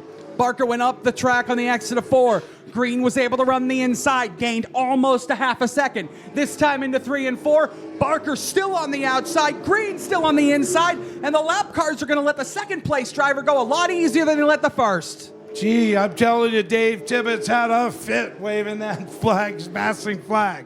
He's looking to get these guys back into a clean run. Passing needs to get out of the way. At the end of the day, the lapped cars have the right to fight to stay on the lead lap. Unless they're more than a lap down, they have no reasonable reason to have to move out of the way. They can do this. They can affect the end of the race, and they're not doing anything wrong. Especially Garrett Hall. He's in the points hunt lead right now. He wants to stay on the lead lap if he can, but Barker's just gone by him. Green is all over the back bumper of the number 44. Moved him down the racetrack. Said, hey, you're in my way. You're slowing me down. The gap to the lead is now over a second. And it's because Green got held up by the 44. Yeah, tough spot to be in. The 94 of Garrett Hall right in the way. I thought Green was going to make contact with him, but now he has got the outside. Going by Kevin Folan in the 17, trying to get back up to our race leader, Brandon Barker. Barker has taken advantage of this, made his gap over a second and a half. This is now 60 down, 15 to go. This is Barker's race to lose. It's the shootout we paid for. Brandon Barker, you're right. I hate to give him anything but kudos. The kid is such a young, great competitor. You'll see in victory lane when he gets there. If he can hold that 32 where it's at, he'll be grinning from ear to ear. You know what would change this? A caution. That would change this entire race. It is certainly not what Brandon Barker would like to see for sure. All. It's a dirty word right now. He's doing a great job out front, piloting the 32 in the Keen Parts, CorvetteParts.com 32. Your champ showing the way, showing you why he is the reigning champion. I walked down pit road earlier today with our flagman, Joe. We were chatting about people who we thought were going to be fast, and the name that came out of my mouth when I saw his car, I said, CorvetteParts.com. Those cars are always quick, and Brandon Barker is doing exactly that. 10 laps to go, this time by double finger salute from your flagman, Joe Breggy. I'd love 10 fingers in the air. It's one of the best things in the world, but we got 10 to go. 65 down, 10 laps to go. Down the backstretch for the leaders into 3 and 4. They're going to come to 9 to go this time. Barker has a 1.213 second lead. Doing a great job. Barker still digging, setting fast lap times. Ryan Green is second. Wayne Helliwell Jr., Corey Bubar, and the 56 of Evan Bolio, your pole starter. Barker all over the back bumper of that lapped car in the number 7. He said, well, not lapped yet, but he will be here in 1 second. Down the backstretch, drag race into 3. Barker's going to put him a lap down. That's going to put him in Green's way through 3 and 4. We're coming to 7 laps to go. Digging still hard is the leader, Brandon Barker. Barker in the 32, Ryan Green in the 93, and then it's Wayne Helliwell Jr. in the 27, in the 56 is your top 5, the 12 of Corey Bubar, and then the 56 of Evan Bolio. 5 fingers in the air from our flagman. 5 laps to go on an incredible night of racing here at the Lee USA Speedway. Down the front stretch, the leader, Brandon Barker, takes the flagman's 5 fingers, knows he just has to make 10 more left-hand turns, and once he makes those 10 more left-hand turns with no incidents, Brandon Barker will come home, and he will get a victory at Lee, but it's far from over as we got 4 laps to go as they come down the start-finish line. Ryan Green doing everything he can, trying to find a different line, moving up, moving down, looking around the racetrack, trying to find a place to put himself. The leader comes out of 4. We get 3 to go here at Lee, USA. Down into turn 1. It's smooth sailing for Brandon Barker. We come to crossed flags. The white flag is out. Waving flags in the... 2 to go. The white flag is in his hand. It's 2 to go off into 1. Brandon Barker. Ryan Green, 1.18 second. There's 3 left-hand turns left for Brandon Barker. The defending series champion through 3 and 4. Down the front stretch, white flag is in the air. Barker is less than 3/8 of a mile away from a victory. Through 1 and 2, it's smooth sailing. He has a lap car in front of him. That's not going to play in anything. He comes out of turn 4 for the double checkered flags waving in the air. Brandon Barker is your winner. An absolute bombshell of a 75-lap main event here tonight by the Rodfather Pro Stocks. Brandon Barker, your winner. Ryan Green in second. Wayne Helliwell Jr. in third. Corey Buber in fourth. Evan Bevelo in fifth. Joey Dalton in sixth. Doran in sixth. Seventh, Nicholas Cusack. Eighth, Jeremy Sorrell. Ninth, Garrett Hall. 10th, Skeeter Beers. 11th, Kevin Folan. 12th, Bobby Frappier. 13th, Frankie Elridge. And 14th, Alex Quarterly. We send it down to my broadcast partner, Randy Wallach, for post-race interviews with our top 3.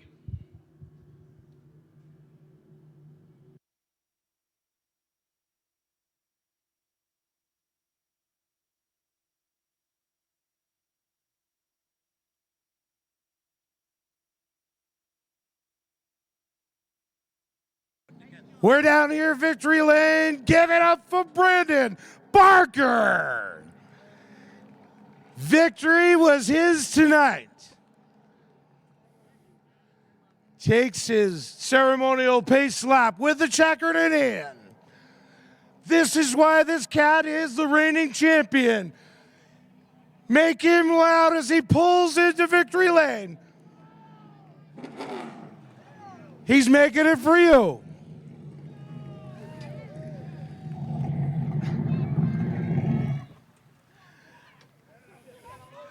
Safety equipment is coming off. Gets congratulations from General Manager John Espernette.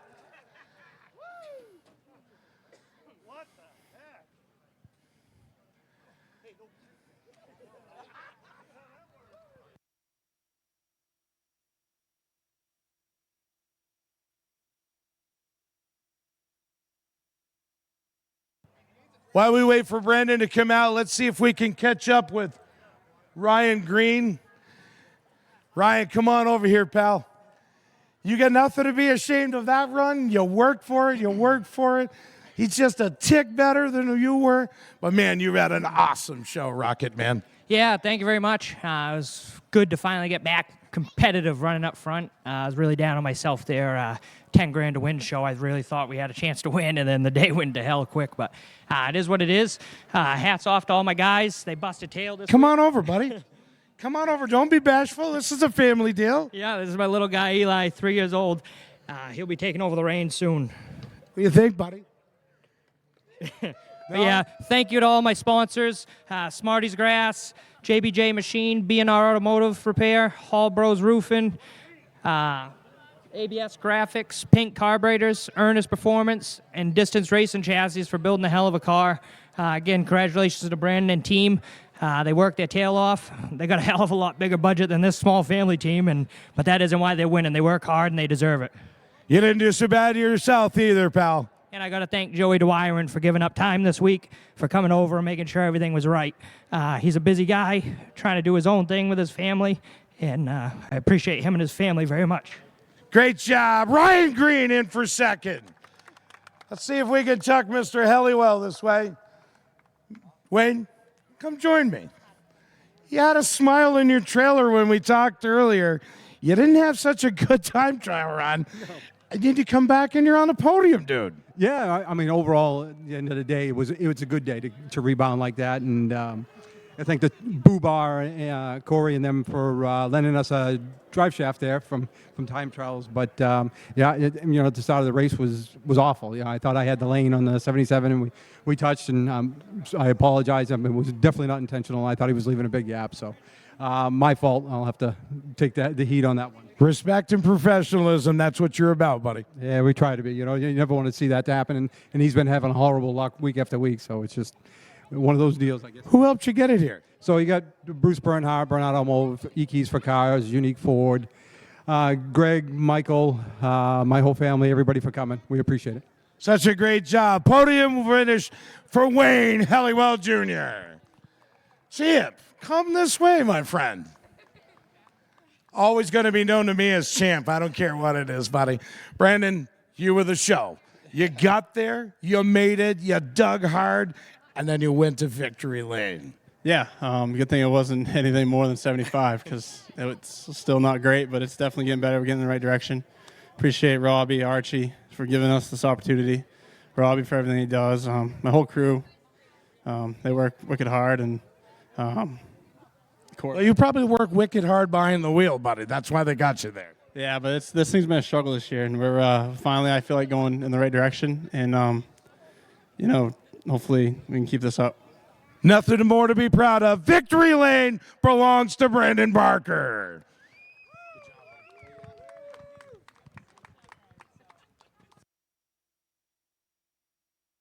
Ladies and gentlemen, on behalf of Lee USA Speedway, track owner Ben Bazowski, general manager John S. Burnett, my partner in crime tonight, Nick Adams, thank you very much. We'll see you next time at the Lee USA Speedway.